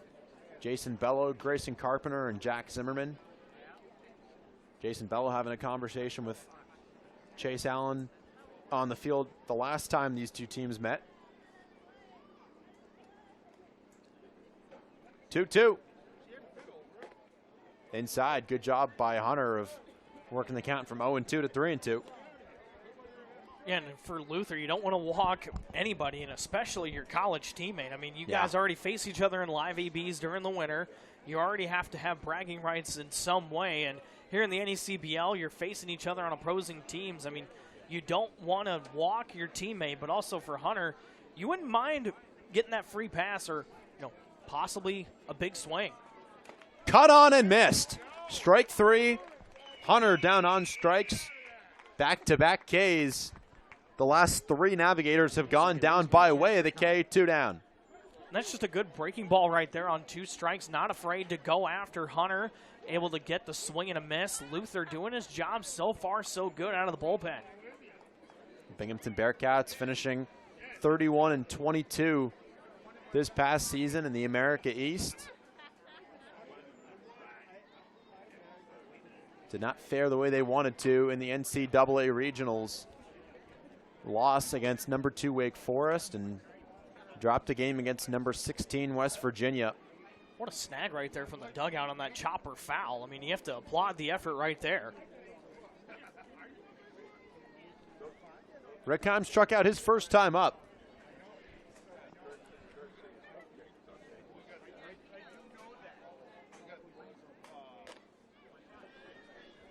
One and one. Bottom 5 hitters for North Shore have struck out 5 times in this ball, or 5 times total in the ball game. Bottom 6, I should say, have all struck out once. Again, a lineup that puts the ball in play a lot. Upper Valley has been getting the swings and misses tonight. 2-1 on Jack Rickheim. And so far in this game, just the 1 lone hit for North Shore, and it was to lead off an inning. So nonetheless, I mean, North Shore is trying to just put it together, and they need to get a couple of hits together and maybe a big blast to get back into this ball game against the Upper Valley pitching staff.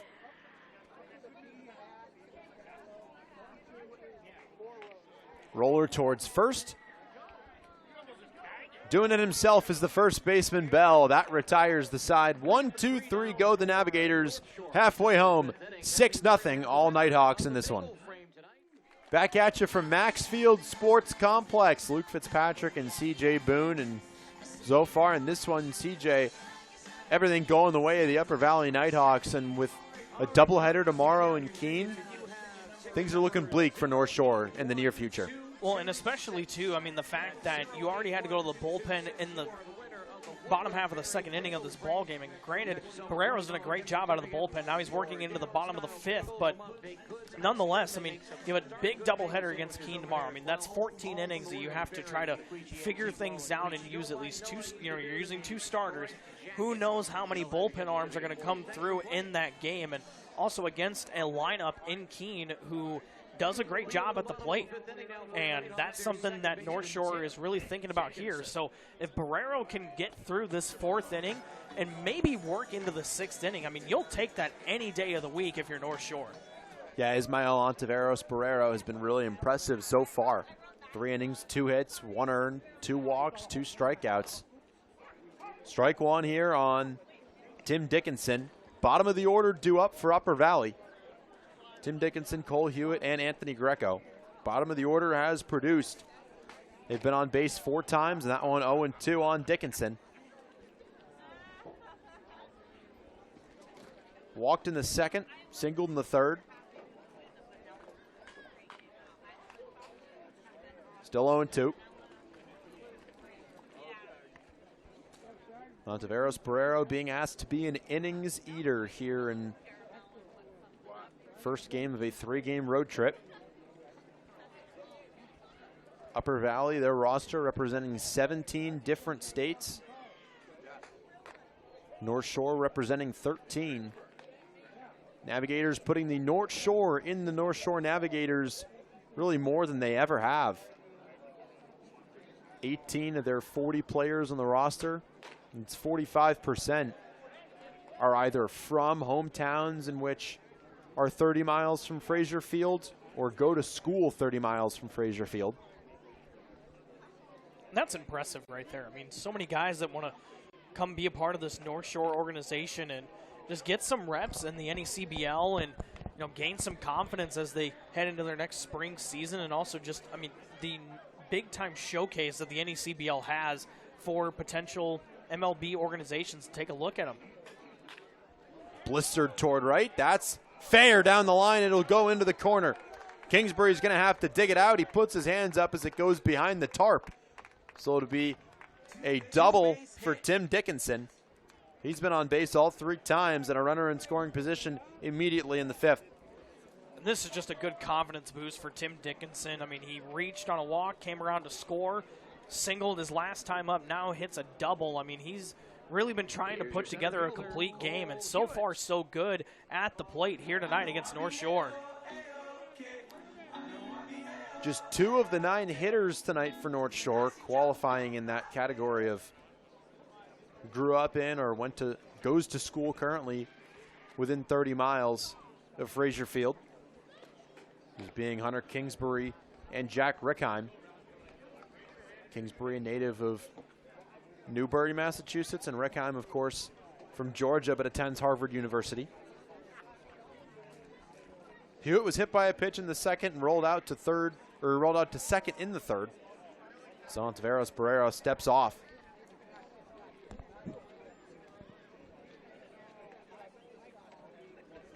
Upper Valley 10-13 at home a season ago, 4-2 so far this year. Waved at and missed. 0-2. And they've put together some complete games here at this very ballpark. I mean, taking it to Sanford, Keene, and then coming from behind against Ocean State, and especially an Ocean State team who actually pitched very well against the Nighthawks. 1-2. Of course, your approach changes a lot at this stage in the game and what the score is. Cole Hewitt swings at the first pitch every 3rd at bat. Just .212 against breaking balls. Not afraid to swing and miss or chase pitches out of the zone. 31% whiff percentage and a 31% chase percentage with 2 strikes. Ontiveros with a 2-2 count, looking for out number 1 in the inning. Said that a lot tonight about this North Shore staff. Waved at and missed for strike 3. Sangenberger throws on to first for the out. Runner going into 3rd base. The throw is not in time. Dickinson moves up 90 feet, heads up base running right there. 1 down. And I think that just showcases what the Upper Valley lineup's just trying to do. They are just being aggressive. I mean, keeping that foot on the gas pedal. I mean, it's a 6-run ball game, but they're going around the bases, taking these risks like it is a 3-2 game in the bottom of the 8th inning. And Dickinson able to advance to third on that drop third strike right there.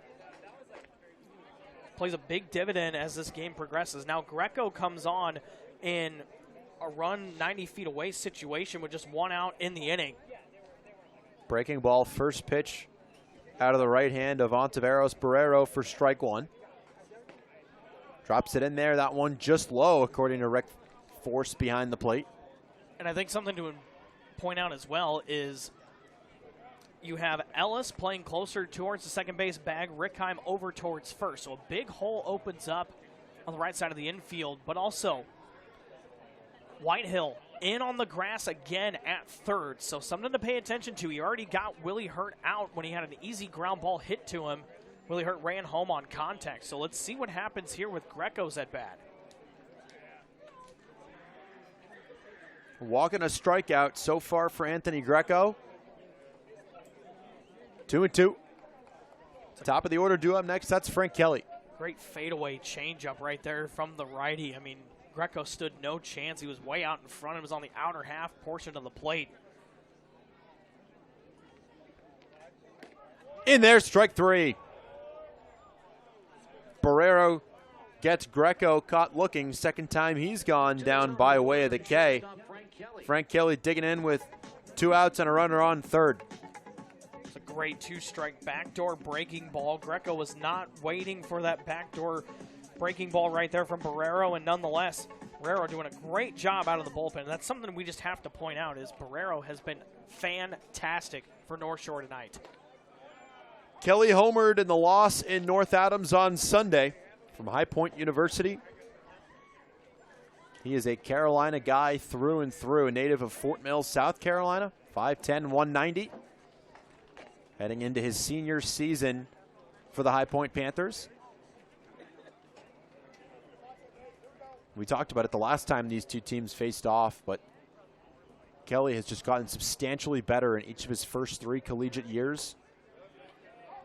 You don't really see guys anymore, or that often anymore, I should say, who complete 4-year college programs with one program. Kelly about to do that in what will be his 4th season with the Panthers. Popped up right side. Play for Anderson French. That one just beyond his reach. So that'll be a strike, and we'll do it again. 1 ball, 2 strikes on Kelly. I think it just shows a lot about Frank Kelly's character, is especially with the NIL deals, coming into factor at the Division I level. The fact that Frank Kelly has played 3 years at High Point and has gotten better each year, and then he's looking to expand on that for his senior season. Just shows a lot about who he is and how down to earth and humble he is, and just goes about his business and enjoys the game of baseball, and he just finds new ways to just be involved. Rep toward third and foul. Got to give a lot of credit tonight to Aiden Sengenberger behind the plate. He has been beaten up in this one, doing everything he can to hold runners at bay. He threw out a base runner earlier in this one. A little bit of a hopeless feeling behind the dish in a game like this when your pitchers just can't throw strikes, but he has been phenomenal defensively. That one's low, and the count will be filled up 3-2. Yeah, and I mean, he's been busy behind the plate, but I mean, especially through one of these grueling games. I mean, this has to be a hard mental game for Sengenberger behind the plate. You watched your starter, 6 walks, already down 5-0 after just 2 innings. Now it's just how you respond and get back into this game. Ball 4, Frank Kelly has been on base 4 times. He doesn't even have a hit tonight. 3 walks, and he's reached on an error. Willie Hurt, who's got a couple of walks in this one, stepping in as well. I think what's important to point out is Frank Kelly came into this game with 2 walks on his season. Already has 3 in this game, and he has an RBI because one of those walks came with the bases loaded against the starter in this game for North Shore. We are in the 5th inning. 9 walks in this game. Runner takes off. That one fouled off. 9 walks. Yes, 9 for Upper Valley on offense and North Shore as a staff. 6 for Gelbsman. Barrero's been better, but he's walked 3. Barrero a pitch away from completing 4 innings of 1-run baseball. 5 of the first 6 runs, all 6 are earned, but 5 of the first 6 charged to Gelbsman.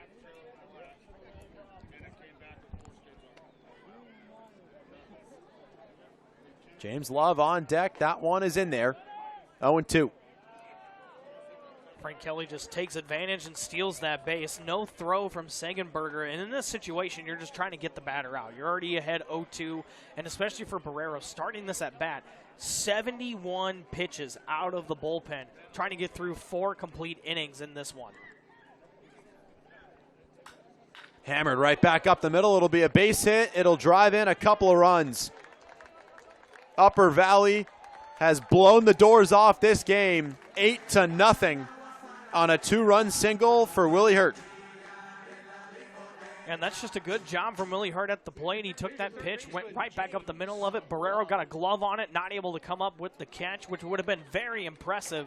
But nonetheless, Upper Valley, 8-run lead in the bottom half of the 5th inning of this game.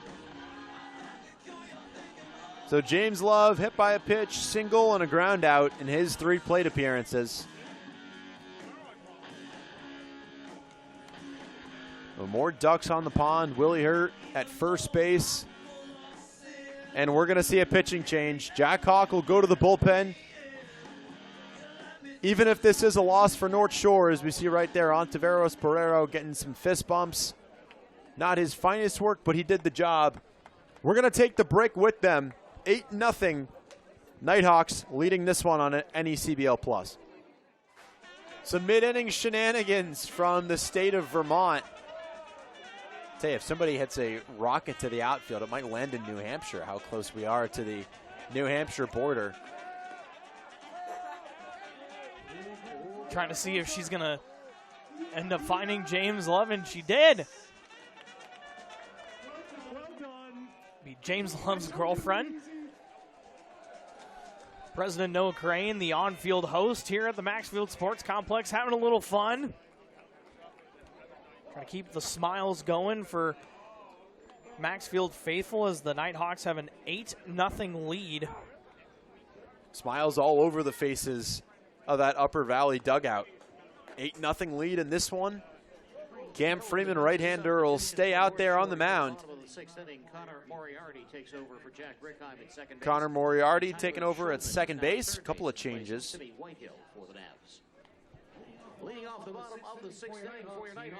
Hudson Ellis remains at shortstop. And Tyler Shulman, the new third baseman in the game.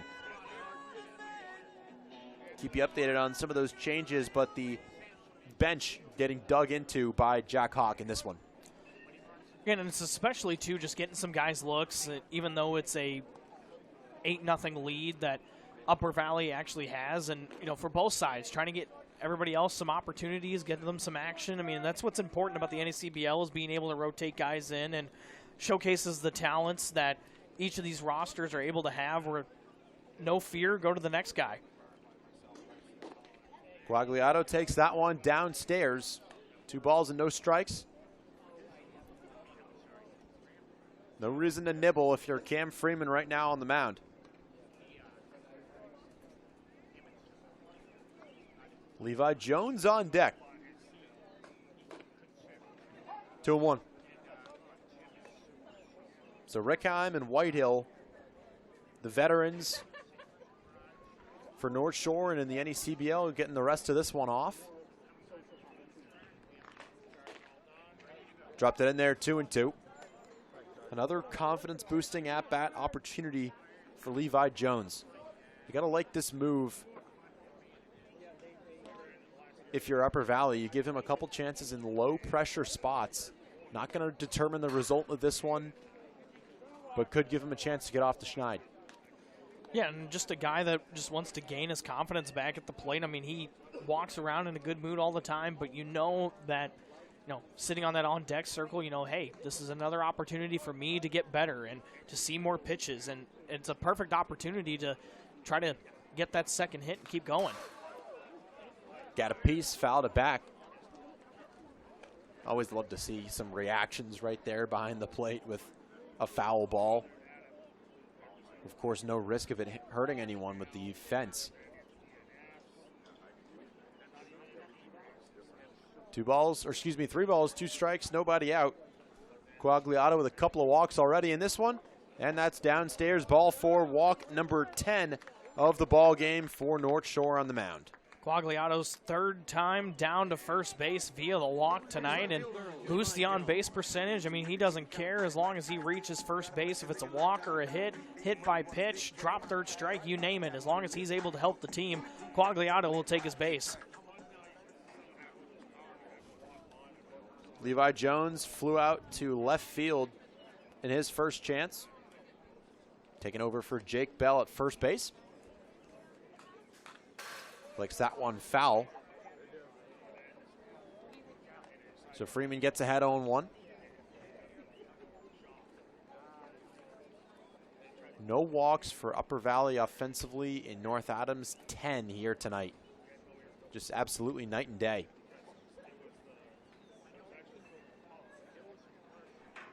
Freeman from the stretch, that's low. Good stop again by Sengenberger. He has had a night, to say the least, defensively. And that's just important, too, is that he's able to just stay locked into this game. I mean, sometimes that, especially in a blowout game right now where you could just lose that split second of focus, but Sengenberger has been locked in from the get-go. No matter what the score is, he is still back there. He is trying to make something happen and still rally the troops for his Navigators.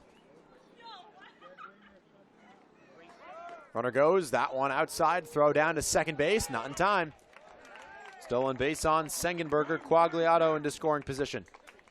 Yeah, Quagliato may be the catcher, but nonetheless, I mean, he will steal his bases. I mean, he was perfect for FDU in the spring and not afraid to run. I mean, he is a big guy, but he has some wheels.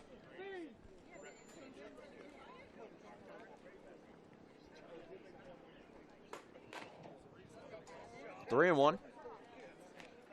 More out of the zone than in from Cam Freeman to start the 7th inning. North Shore in that doubleheader tomorrow. Gian Gamelli toes the slab in game 1. Robert Brown III goes in game 2. All 3 starts for Gamelli on the year, including tomorrow, as that one's outside for ball 4. How many times have we said that tonight? All 3 for Gamelli have been on the road. Tomorrow will be Robert Brown's first start on the road. And Tim Dickinson will dig in.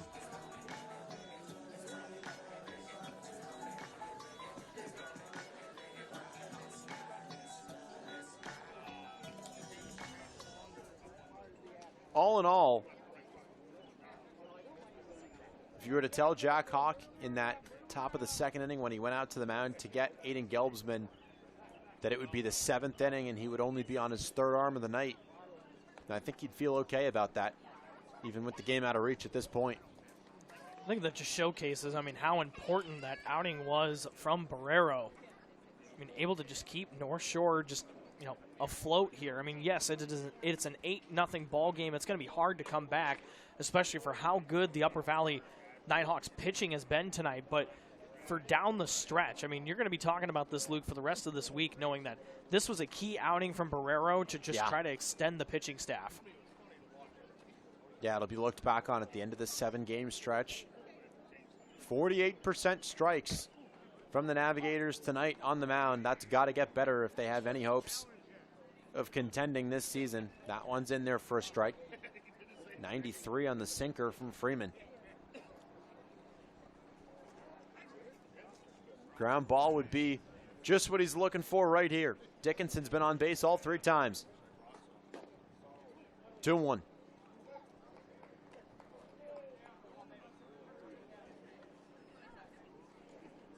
Cole Hewitt on deck. Anthony Greco after him. A long night getting longer. This one going to far surpass the 3-hour mark, you would imagine. Foul tip to the mitt. 2-2. Especially for game one after the 2-hour rain delay in North Shore. I mean, that game was only 2 hours and 30 minutes, but now the fact that we're kind of getting to that point and it's only the bottom of the 6th inning.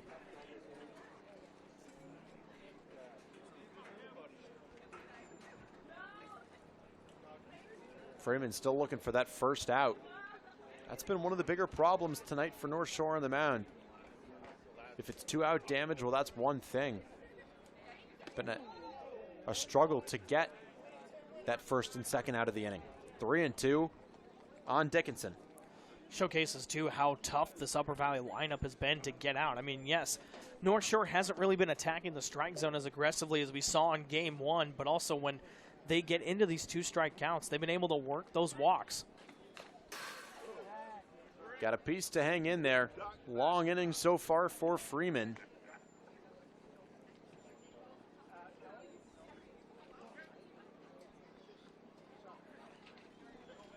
How long can Jack Hawk ride him?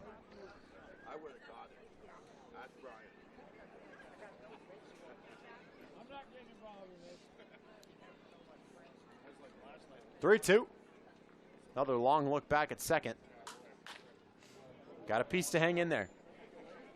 And just a good battle at the plate from Tim Dickinson, and working into it a full count, but he's still fighting up there at the plate. And these at-bats matter just as much for the Nighthawks as they do for the Navigators. I mean, they want to keep extending this lead. They want to put double digits on North Shore. I mean, do that for the second time this year. The first time they did that was back against Vermont last week. Really good at-bat. Freeman has had enough of Tim Dickinson at this point. Next pitch will be number 10.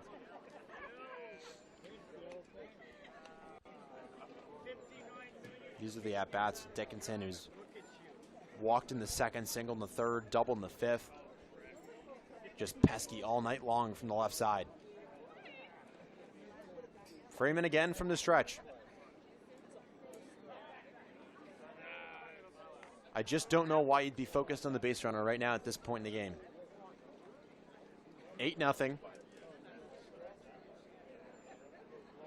You're trying to get through this one and save the rest of your bullpen. A double steal here means next to nothing. Outside, ball 4, bases are loaded. Cam Freeman has walked them loaded.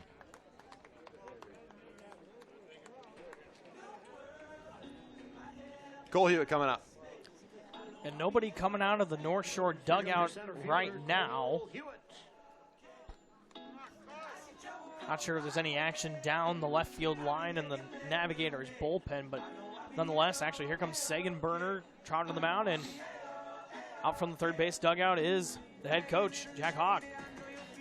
We're going to take the break with them. If this will be a pitching change, if not, just a meeting on the mound. Jack Hawk going to take the baseball from the righty Freeman. We'll step aside momentarily on NECBL Plus. Bases loaded in this one.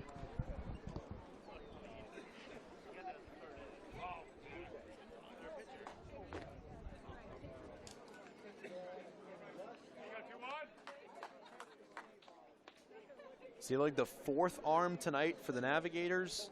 You mentioned the length that Ontiveros Barrero gave manager Jack Hawk.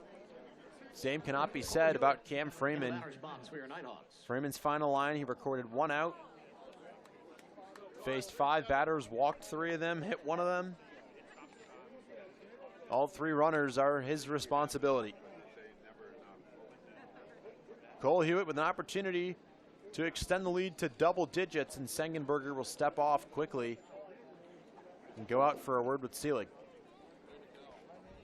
This is just to make sure that they're on the same page between pitcher and catcher. I mean, plus also, too, you're trying to limit the damage. Just deep breath here. I know you're coming on and virtually in an impossible spot right here, especially, but you're not responsible for the runners on base. You're just trying to work your innings and just trying to get North Shore over the hump in this game. Seelig, a hard throwing righty, fastball in the low 90s. 2.5 hours into this one, still in the 6th. Waved at and missed. 83 miles an hour. That was the changeup from Seelig. I think what's important, too, is Segenberg and Seelig were actually aggressive with the off-speed to Hewitt. I mean, still attacking these left-handed hitters from this Upper Valley lineup, still sticking to that game plan. 0-2. Chase that one. This is just what Jack Hawk wanted. Still just 2 pitches into this one, but fill up the strike zone. Yeah, and that's just showcasing how good at tunneling Seelig is. First pitch changeup, then he went with that high fastball, and Hewitt was confused between the two. Outside. 1 ball, 2 strikes. Seelig, a product of Columbia University, another one of those 18 guys representing North Shore. Native of Cambridge, IMG Academy guy. We're going to put away Hewitt. Popped up, left side. Schulman gives it a look, and he'll make the play. Big out number 1. Runners can't go anywhere. Greco will step in. Here's first baseman Anthony Greco. So far, so good for Seelig right there. I mean, got weak contact. Hewitt didn't really seem very comfortable at the plate, which is what you want from your new pitcher in Seelig.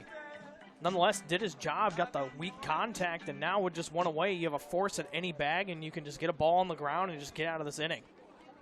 Remember, fans, if you can't make it to the ballpark, you don't need to miss out on the action. You can watch the Nighthawks and the Navigators all season long on NECBL Plus. Head to HomeTeamLive.com for the full NECBL Plus schedule, or to purchase your single game, weekly, or all season pass. And follow the NECBL on social media for daily NECBL Plus and ESPN Plus broadcast listings. Greco with a walk and a couple of punch outs in this one.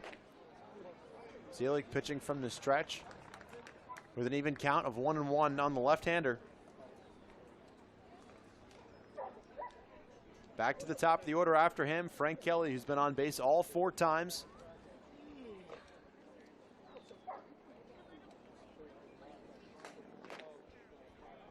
One and 2.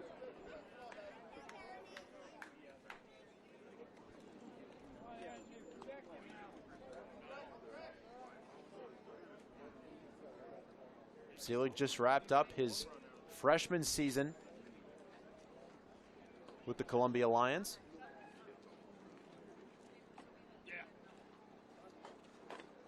Doesn't get the call, 2-2. Quick look around the NECBL. Ocean State on top of Bristol right now, 2-1. That game in the top of the 7th.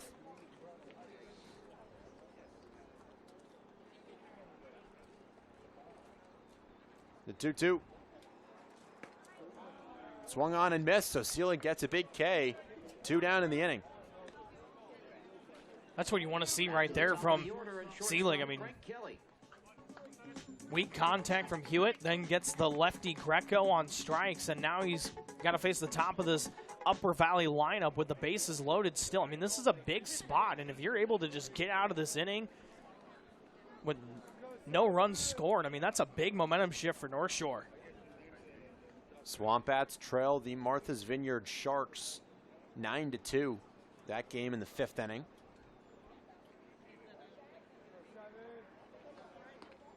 Newport behind the Valley Blue Sox 8-5. That game in the bottom of the 5th from Cardines Field.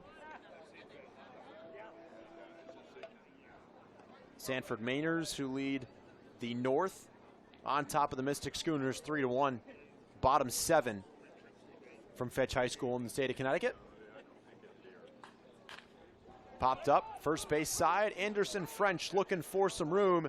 He'll have it. Nice play in the heel of the glove, and the side retired. We head to the 7th inning from the state of Vermont. 8-0. It is all Upper Valley Nighthawks in this one. Some dizzy bat action in right field here at the Maxfield Sports Complex. A lot of participants here tonight. Usually it's just a small handful. Let's see who's going to end up winning this race. Looks like the kid in the blue shirt got there first, and he is the winner. The one in orange shoes running by the 340 sign. So congratulations to our winner, Noah Crane, leading the between innings entertainment from the Maxfield Sports Complex. But nonetheless, 8-0 the top half of the 7th inning. Upper Valley has the lead over the North Shore Navigators. CJ Boone, Luke Fitzpatrick going to bring it home here tonight. But a new pitcher on the mound for Upper Valley. Young right-hander from Illinois, Joey Young, attends Xavier College, and so far so good for him in his Upper Valley tenure. In just 3 appearances, he's 2-0 in 5 innings pitched, 3 hits, 1 unearned run surrendered. That was in the 11th inning from Alumni Field against Keene, but last time out at home, he pitched great against Keene, had 2 innings with a strikeout to his credit, and he shut down the Swamp Bats. 4 strikeouts on his season, and this one, just for Upper Valley, you're just trying to notch away these 9 outs, but for North Shore, you're trying to get back in it with the limited time you have left. Absolutely, and the job right now on the mound for the right-hander, pound the zone. Been a struggle for North Shore all night. Hasn't been perfect for Upper Valley, but with an 8-run cushion here in the 7th, North Shore just focused on getting some food, getting on the bus, and getting home. Can they extend some at-bats and not quit? Second double play of the ball game that they've hit into in the last inning, which feels like forever ago already. Simpson leads off the top of the 7th for the Navs. You know, it won't be talked about with the result of this game, but Kobe Seelig came out of the bullpen. That is the 2nd time this season that he's come into a blowout, inherited the bases loaded with nobody out, and gotten out of the jam. Yeah, he did a great job, came in with nobody out, bases loaded, and retired the next 3 Nighthawks he faced. I mean, that's just something that not only your coaching staff and your pitching coach are just going to be, thank you so much for doing your job, coming out of the bullpen, throwing strikes, doing what we need you to do, and see how long that North Shore is able to ride him as this game progresses. I mean, we're at the top of the 7th inning. Upper Valley still, the way things are going, they're scheduled to have 2 more or 2 more innings where they are going to bat. But nonetheless, Seelig did his job. Simpson chops this over to short. Kelly on the run, makes a nice play for out number 1. And color me surprised. Color me stunned if it is not Kobe Seelig who will take over in the bottom of the 7th with how good he was in the bottom of the 8th. As few arms and as few pitches as possible. Jack Hawk looking for whoever can find the zone at the most consistent rate this evening. Have to shout out Frank Kelly on that defensive play. Did his job, came in on a tough ground ball, able to throw out the speedy Simpson for out number 1. And in steps Anderson French. So far in this game, he is 0 for 1 with a walk. He struck out looking back in the 1st inning of this ball game. Yeah, I said it in the middle innings. Your pitching staff is doing their job when the other team's offense is getting the 2nd time through the order in the middle innings. Similar to that, you're doing your job when guys are getting their 3rd at-bats of the game in the 7th, 8th, and 9th. This Upper Valley pitching staff has been great. 2-0 pitch, wave, and a miss for strike 1. Joey Young right back into the count against the lefty.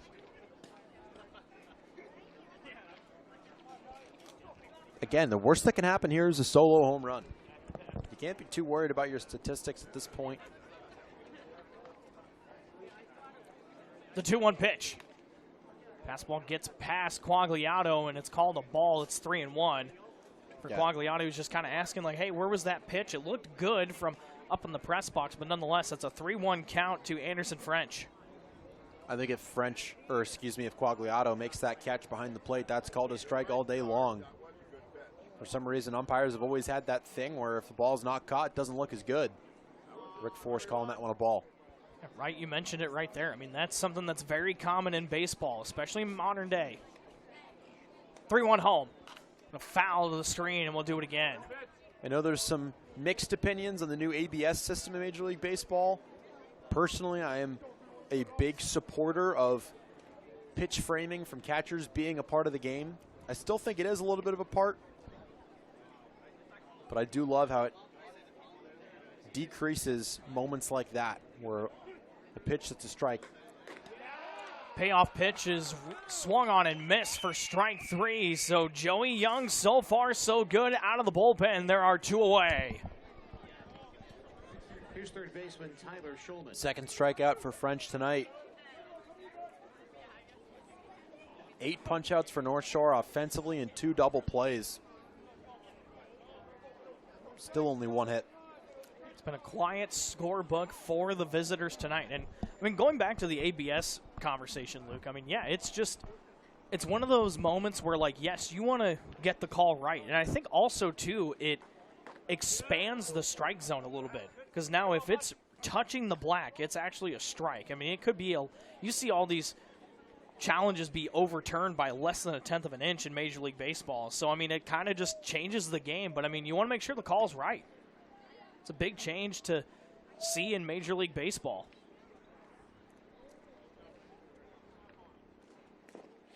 Bounce in the dirt. It's 1-1 on Tyler Schulman. Schulman, a Harvard guy, hitting from the left side.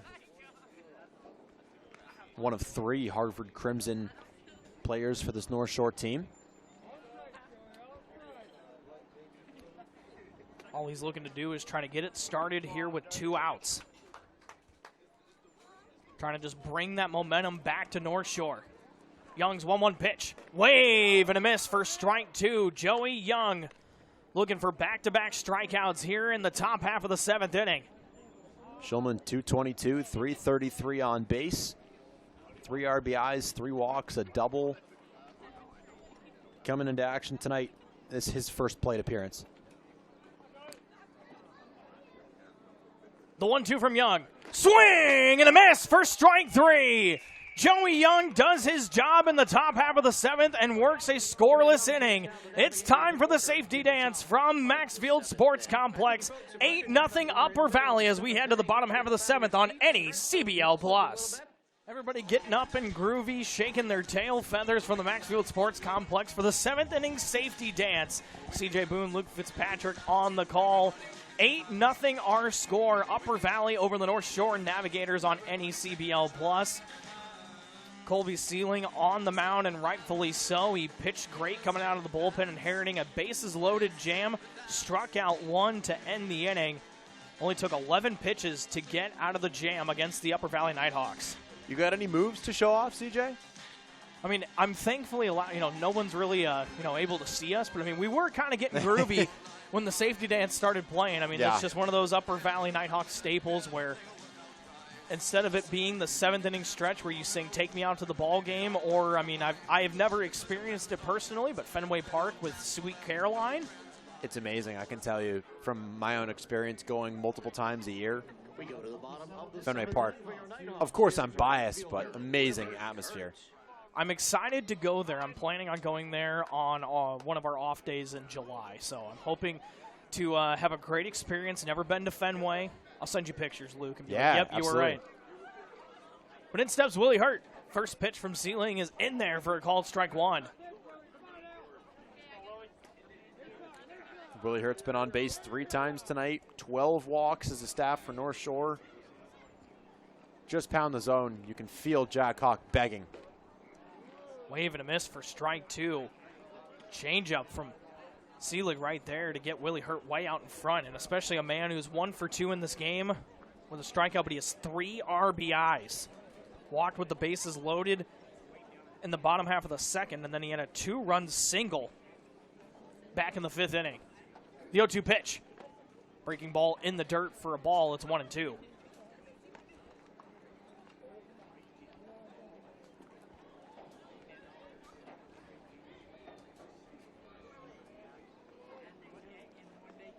Seelig works from the wind. Kicks and fires his 1-2 pitch. Swing and a miss. Ball was in the dirt. Throws on to first in time to complete the out. Segenberger over to French. That's out number 1. Second K for Seelig. That time, Hurt swung over the pitch out of the right hand to Seelig. The other 2 outs that were not by way of the K were pop outs. A lot of stuff up in the zone, guys swinging underneath it. Swung right over the top of that changeup right there from Seelig. And in steps Charlie Magulik. He's going to pinch hit for James Love. First pitch breaking ball in there for a called strike 1.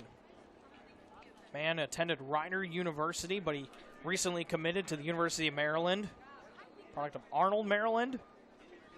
Hitting .211 on the season. Grounded softly over to first, picked up by French, flips on to Seelig, covering for out number 2.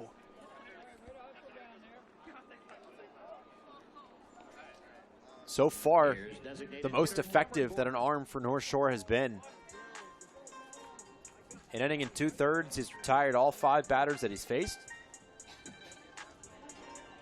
He's only thrown 17 pitches.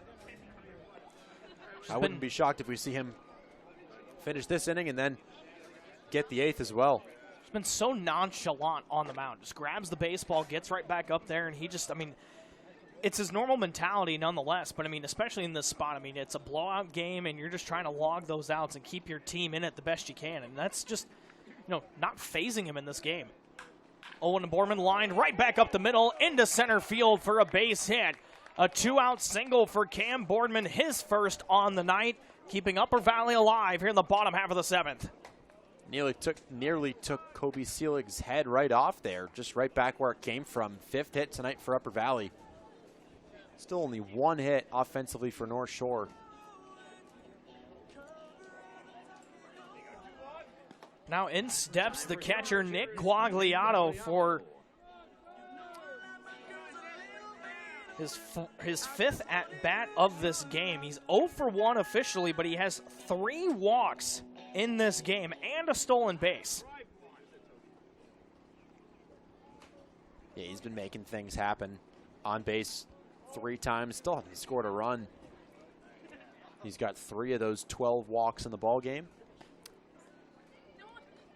Big cut and a miss. The ball gets away from Sagenberger for strike 1. And also something to point out too is Quagliato has a 5-game hit streak in the balance, and more than likely what could be his last at bat unless something just changes over the next 2 innings at the plate.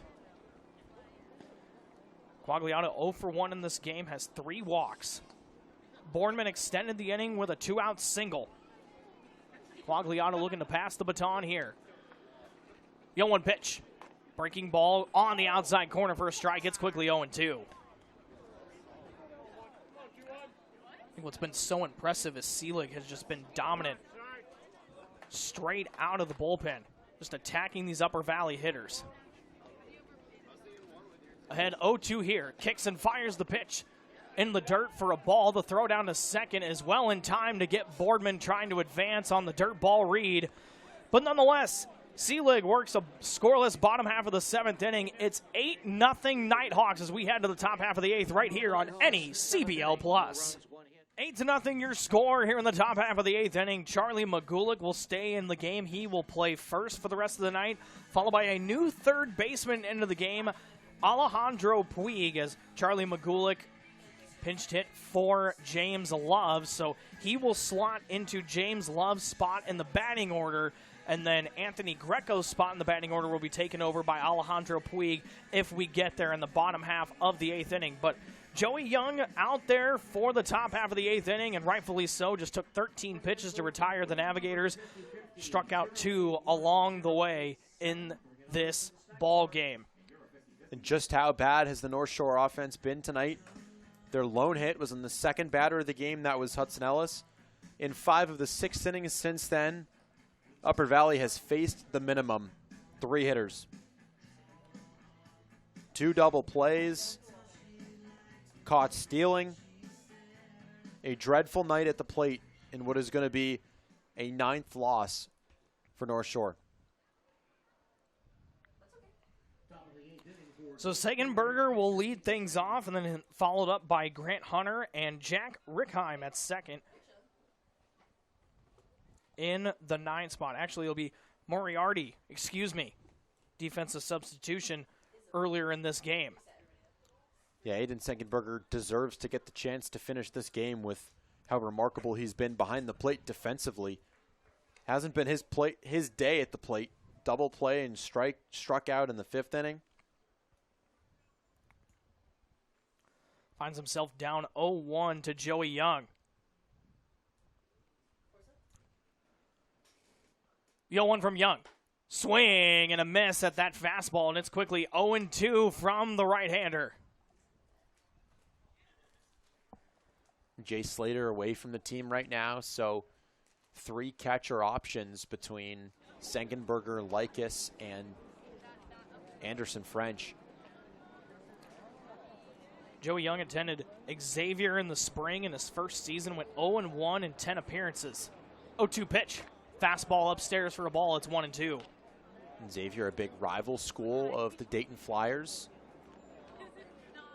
If somebody reaches in this inning, barring another double play, he will face Grayson Carpenter. Grayson Carpenter, of course, of those Dayton Flyers. A rivalry matchup in the NECBL and a rivalry matchup in Division I college baseball. 1-2 pitch just misses outside. It's even up 2.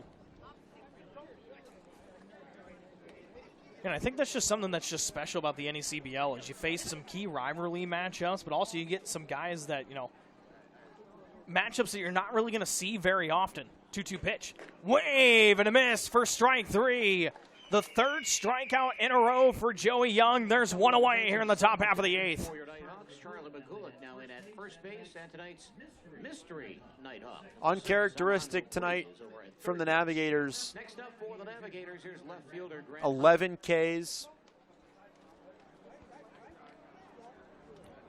Have a pitch, an opportunity. It's going to be Connor Moriarty pitch inning. Slots into the Grant Hunter spot in the order. Yeah, this is interesting. So Grant Hunter's night done. Connor Moriarty, who took over at second base, now hitting in that 8-hole. 1-0 pitch. Wave and a miss for strike 1. Moriarty, one of 4 players in the NECBL with multiple triples. He loves that big outfield at Frazier Field. Correction, Connor Moriarty at the plate. Massachusetts native. He resides in Deerfield. 1-1 pitch. Fastball in there for a called strike 2. Not a fan of that one, Moriarty. Now a strike away from striking out 4 in a row.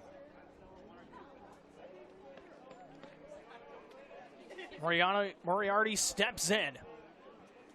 Young sets up the belt. Kicks and fires his 1-2 pitch.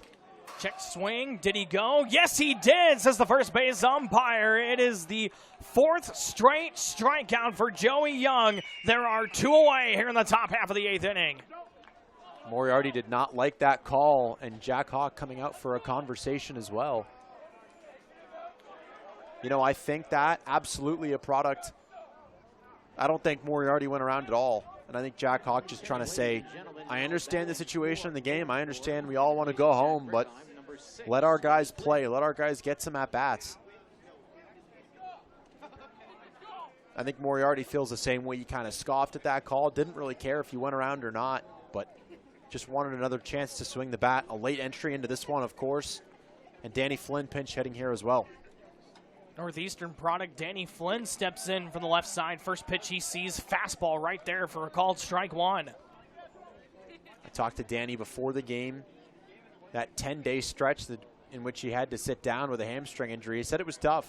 He didn't play at all for the Huskies this year. He wanted to come to the Navs and showcase his skills, but he kept himself grounded. He's been effective when he's been in the lineup. Quickly finds himself in an 0-2 hole here. Nobody on, 2 away, 8-0 our score here in the top half of the 8th inning. Joey Young looking to make it 5 straight strikeouts. His 0-2 pitch. Fastball gets away, and it's 1-2. Nice snag from Quagliato. Got away from Joey Young right there. Just trying to do too much on that pitch. That was a nice snag. Probably won't be ever talked about ever again, but again, that pitch didn't matter if it got to the backstop or not, but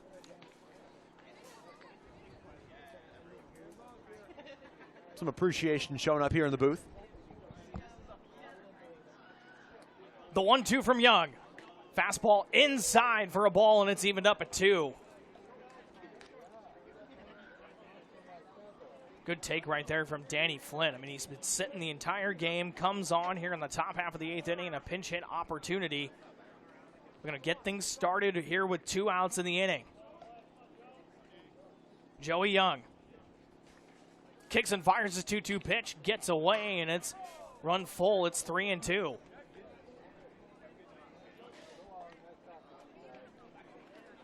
So it'll be interesting to see the defensive changes. I would have thought Flynn would have just hit for Grant Hunter and taken over and left Connor Moriarty in second. Now that'll still be possible if Jack Hawk just flips the defensive positioning. It was a head scratcher move right there. The payoff pitch.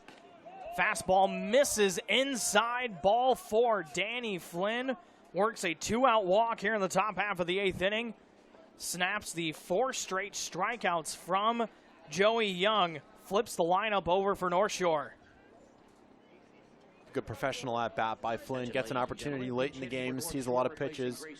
Didn't see anything he loved enough to take a big swing at. 1-out base runner.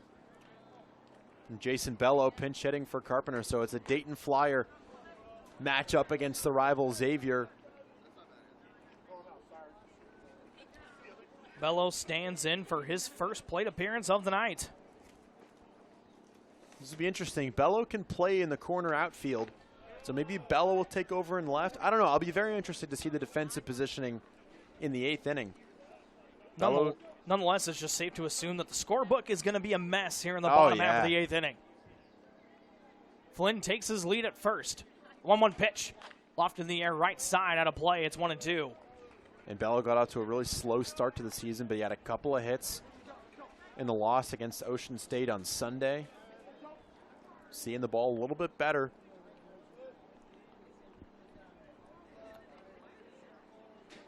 Flynn worked the 2-out walk. Young kicks and fires his 1-2 pitch.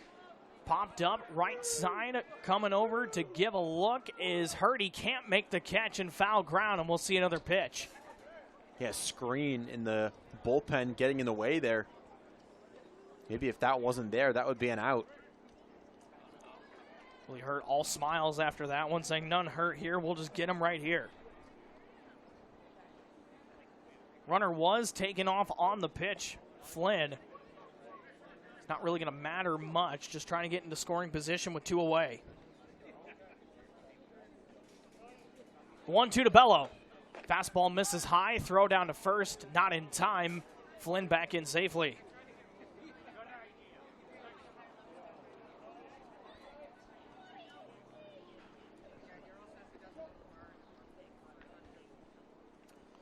Joey Young already 4 strikeouts on the night. His 2-2 pitch. Runner goes. Pitch is called upstairs for a ball. The throw down to second is in time. Another caught stealing by Nick Quagliano. What a job to work a scoreless 8th inning. 8-0 our score as we head to the bottom half of the 8th inning right here from the Max Field Sports Complex on NECBL Plus. All smiles from the Upper Valley dugout. They've done their job so far in this game. 8-0 the score, and a brand new arm out there on the mound for North Shore. Mikey Geisler, the right-hander, taking over on the mound. Geisler, right-hander, Southeastern product, native of Peabody, Massachusetts, so another one of those North Shore guys.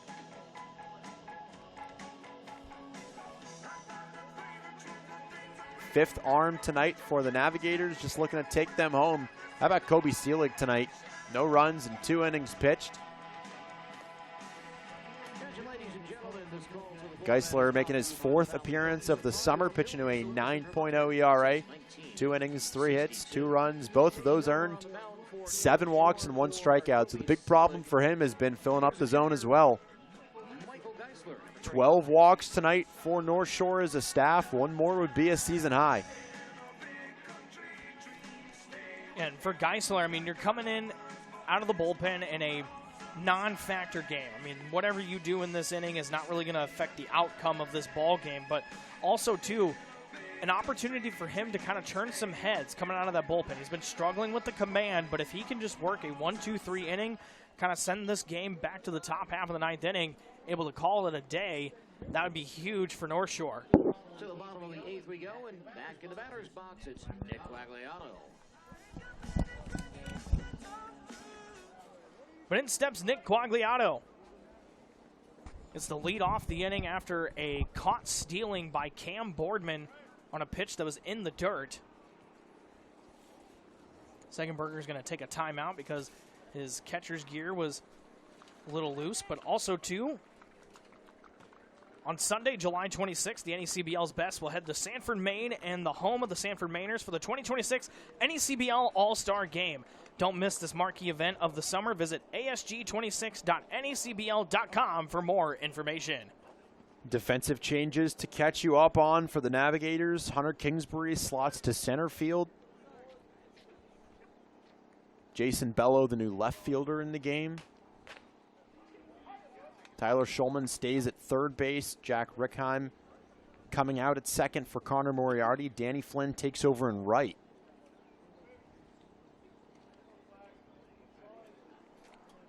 As I said in the top half of the inning, the scorebook is officially a mess. Grounded softly over towards short. Ellis on the run makes a nice play for out number 1.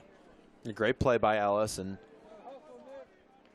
I'm sure Connor Moriarty gave a look toward first base. Are you going to call him out on that? Thank you very much. And Quagliato hustling down the line, just not able to beat it out, but a nice play from Hudson Ellis on the run. I mean, just looked very Derek Jeter-esque. I know you being a Red Sox fan, not really a fan of that reference, but nonetheless, a very nice play from Hudson Ellis.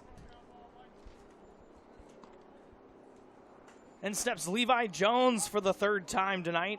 0 for 1 with a walk back in the 6th inning after pinch hitting in the bottom half of the 4th inning for Jake Bell.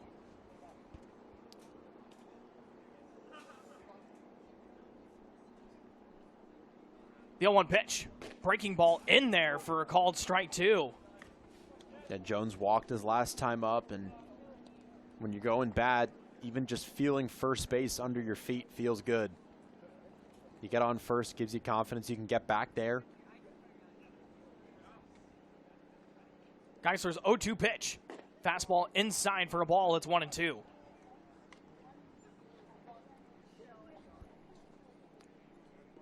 More than likely, Quagliato's 5-game hit streak will be snapped here tonight. A good run nonetheless for Sarge. Yeah, and he was on base 3 times.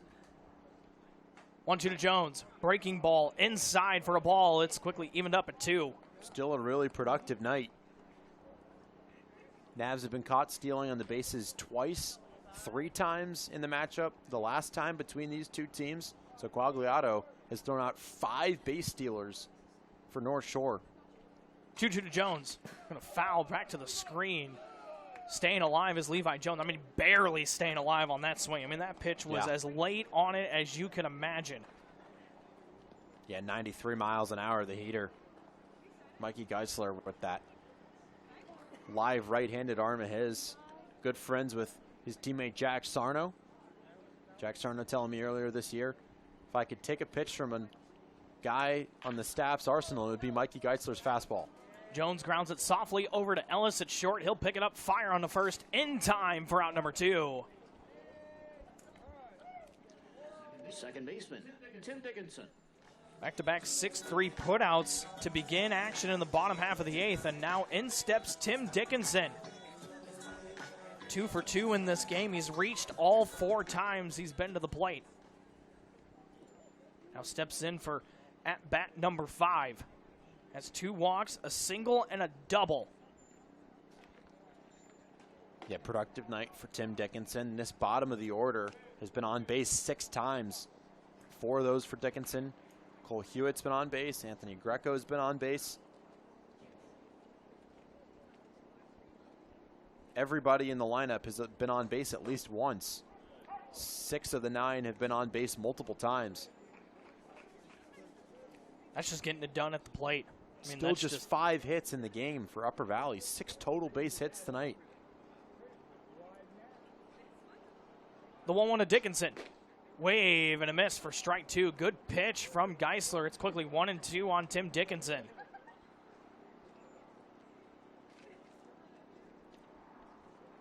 Geisler working on a scoreless bottom half of the 8th inning. Dickinson stands in his way. His 1-2 pitch. So we're going to high fly ball left side. It'll get out of play. Foul, and we'll do it again.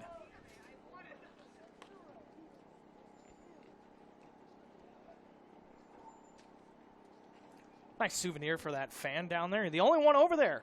Love to see that. Played Dickinson perfectly. No glove on him, though. You got to have a glove when you come to the ball yard. Also has the Crocs on, too. They are in sport mode, ladies and gentlemen at home. The 1-2 to Dickinson. Swing and a miss for strike 3.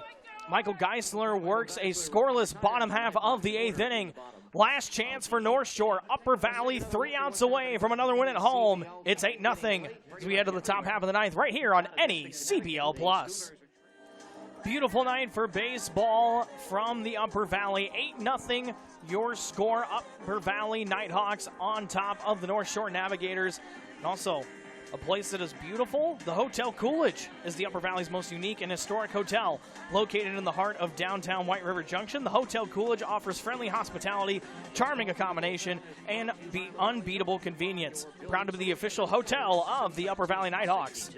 New pitcher into the game for the Upper Valley Nighthawks to close things out here in the top half of the 9th inning. 6'4", 235-pound right-handed pitcher, Charlie Jones, the New Jersey product from High Point University. 2 of the 3 High Point Panthers making an appearance in this game.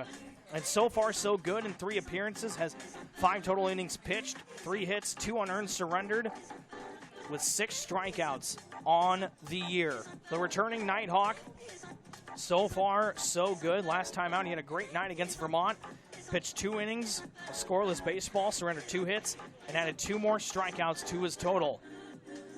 It's been now 6 of the last 7 innings in this one that North Shore has sent the minimum up to the plate. Jason Bello will restart his at-bat that he didn't get to finish in the 8th inning. Bello getting a chance here. As I mentioned, that ice-cold start to the year, a longer transition for him, metal to wood. But you know with what he's capable of, 18 home runs at Dayton, it only takes 1 swing with him. Especially, too, I mean, you have to have a lot of confidence now. I mean, coming up with a clean inning, leading things off, just trying to get something started for the Navigators. 2-0 pitch, fastball inside for a ball, and it's quickly 3-0 from Charlie Jones out of the bullpen. And honestly, if I'm Bello right now, Jones obviously has to come to the plate. Probably a good pitch to take a healthy hack at. What does Bello do here on 3-0? The pitch. Fastball well upstairs, and it's a 4-pitch walk from Charlie Jones to lead off the bottom or the top half of the 9th inning. Still only 1 hit tonight for North Shore.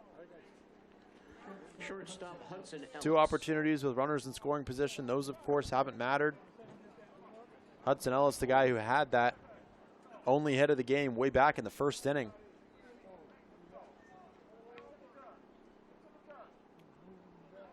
Home plate umpire Rick Force telling the bullpen to get back over towards the bench. Something they're famous to doing, just kind of creating a wall right by the foul line, but this time around, home plate umpire Force saying, no, guys, get back to the bench. Nonetheless, Ellis steps in. Leadoff walk surrendered from Jones. First pitch he throws to Ellis is a breaking ball that's downstairs for a ball, 1-0. Out-of-town scores as well. Top half of the 9th inning. Sanford has a 3-2 lead at Mystic from Fitch High School. Pitch gets upstairs and hits Ellis right on the shoulders, and he'll take his base. Back-to-back free bases surrendered by Charlie Jones out of the bullpen. A scary place to get hit. Accidental from Jones, and he's going to take a walk, and Ellis looks like he's okay. Puts on the sliding mitt, and out from the dugout comes Chase Allen. Yeah, it always stinks getting hit by a pitch, but hurts a little bit even more when you're down by 8 runs, knowing that it's unnecessary. Yeah, just the pitch that got away from Jones there and hits Ellis right in the back. But also, too, some more out-of-town scores across the NECBL. Vermont has a 4-3 lead in the bottom of the 7th against North Adams at Joe Wolf Field. Ocean State trailing Bristol from Muzzy Field. That game's in the bottom of the 8th. Bristol has a 2-1 lead. Martha's Vineyard taking it to Keene at Alumni Field, 13-4 in the bottom of the 6th inning. And then Newport trailing Valley from Cardines Field. It is 9-5 in the top of the 7th. 8-0 your score here from the Maxfield Sports Complex. Upper Valley has been doing their job and trying to keep North Shore out of this game, but a walk and a hit by pitch to greet the Navigators in the top of the 9th from Charlie Jones. First pitch to Kingsbury. Breaking ball misses for a ball. It's 1-0. Kingsbury 0 for 2, walk, hit into a double play. He hasn't been lighting the world on fire himself. Trying to change his fortune with one swing. 1-0 pitch. Misses upstairs for a ball, and it's 2-0. Charlie Jones yet to find the strike zone. 0 for his first 8 pitches he's thrown tonight.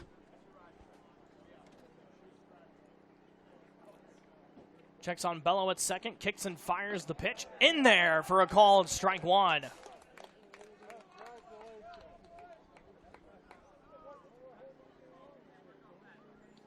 Right on cue, he was due to find the zone. Aggressive lead, both base runners. Pitches downstairs for a ball, it's 3-1. You'd imagine it's a spot where you can steal bags here late. Quagliato behind the plate, more focused on the pitching plan for the hitter at the plate, but with how good he's been, you never know. Chopped softly foul right side, and it's run full, it's 3-2. And North Shore clearly thinking a couple of times before trying to steal on Quagliato again.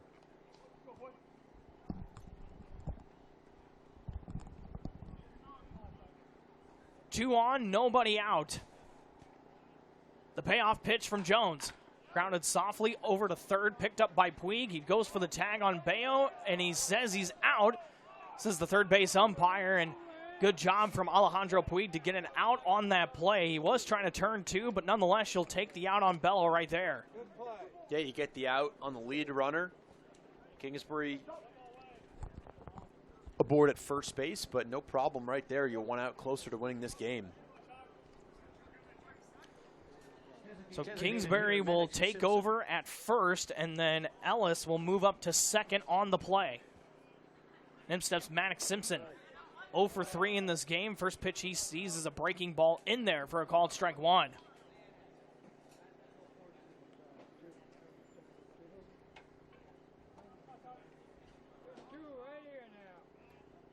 Jones trying to get out of the jam. The 0-1 pitch. Wave and a miss for strike 2. Back-to-back breaking balls from the right-hander, and it's 0-2.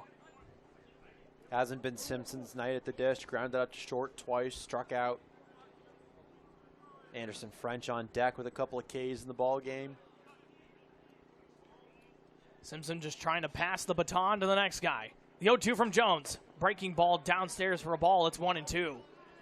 First time since the 4th inning that the Navs have sent more than 3 guys up to the plate.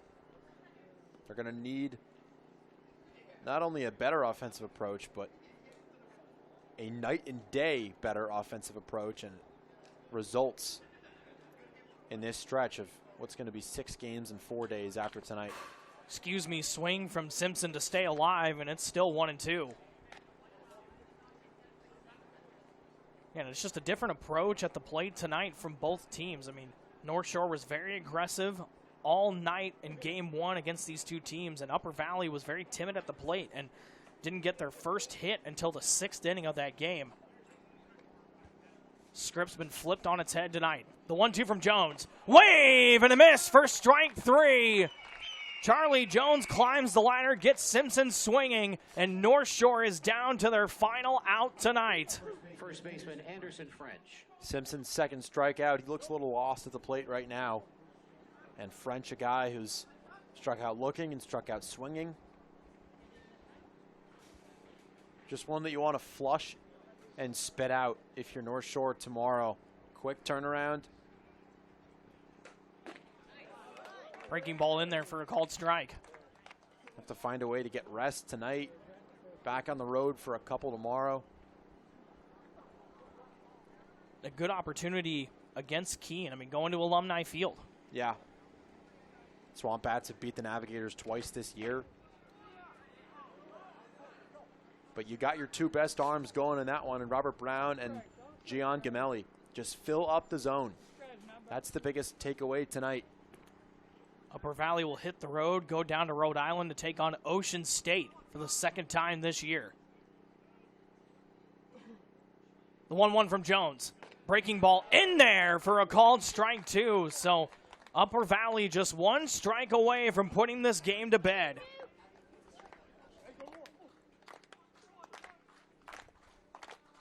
Maxfield faithful starting the collapse. Jones sets at the belt. Kicks and fires his 1-2 pitch. Breaking ball just missing for a ball on the outside corner. It's 2-2. The one thing that's going to drive Jack Hawk up a wall is if Rick Force calls something egregious for strike three up there, just looking to go home. He wants his guys to get a fair opportunity to swing the bat. The 2-2 from Jones. Breaking ball in there for a called strike three. Ball game! Upper Valley with a dominant win against the Navigators at home. 8-0 your final score. Holding an offense that has came into this game hitting so well on the season to one hit in their first shutout win of 2026. Long night for North Shore. They've had a couple of blowout losses this season. That one of the more frustrating of them. 12 walks, that ties the season high. One hit. Yes, one hit offensively in this ball game. Got to move on, and you got to move on quickly tomorrow against Keene. Upper Valley will hit the road tomorrow to take on Ocean State. 8-0 your final score. I'm turning dreams into reality.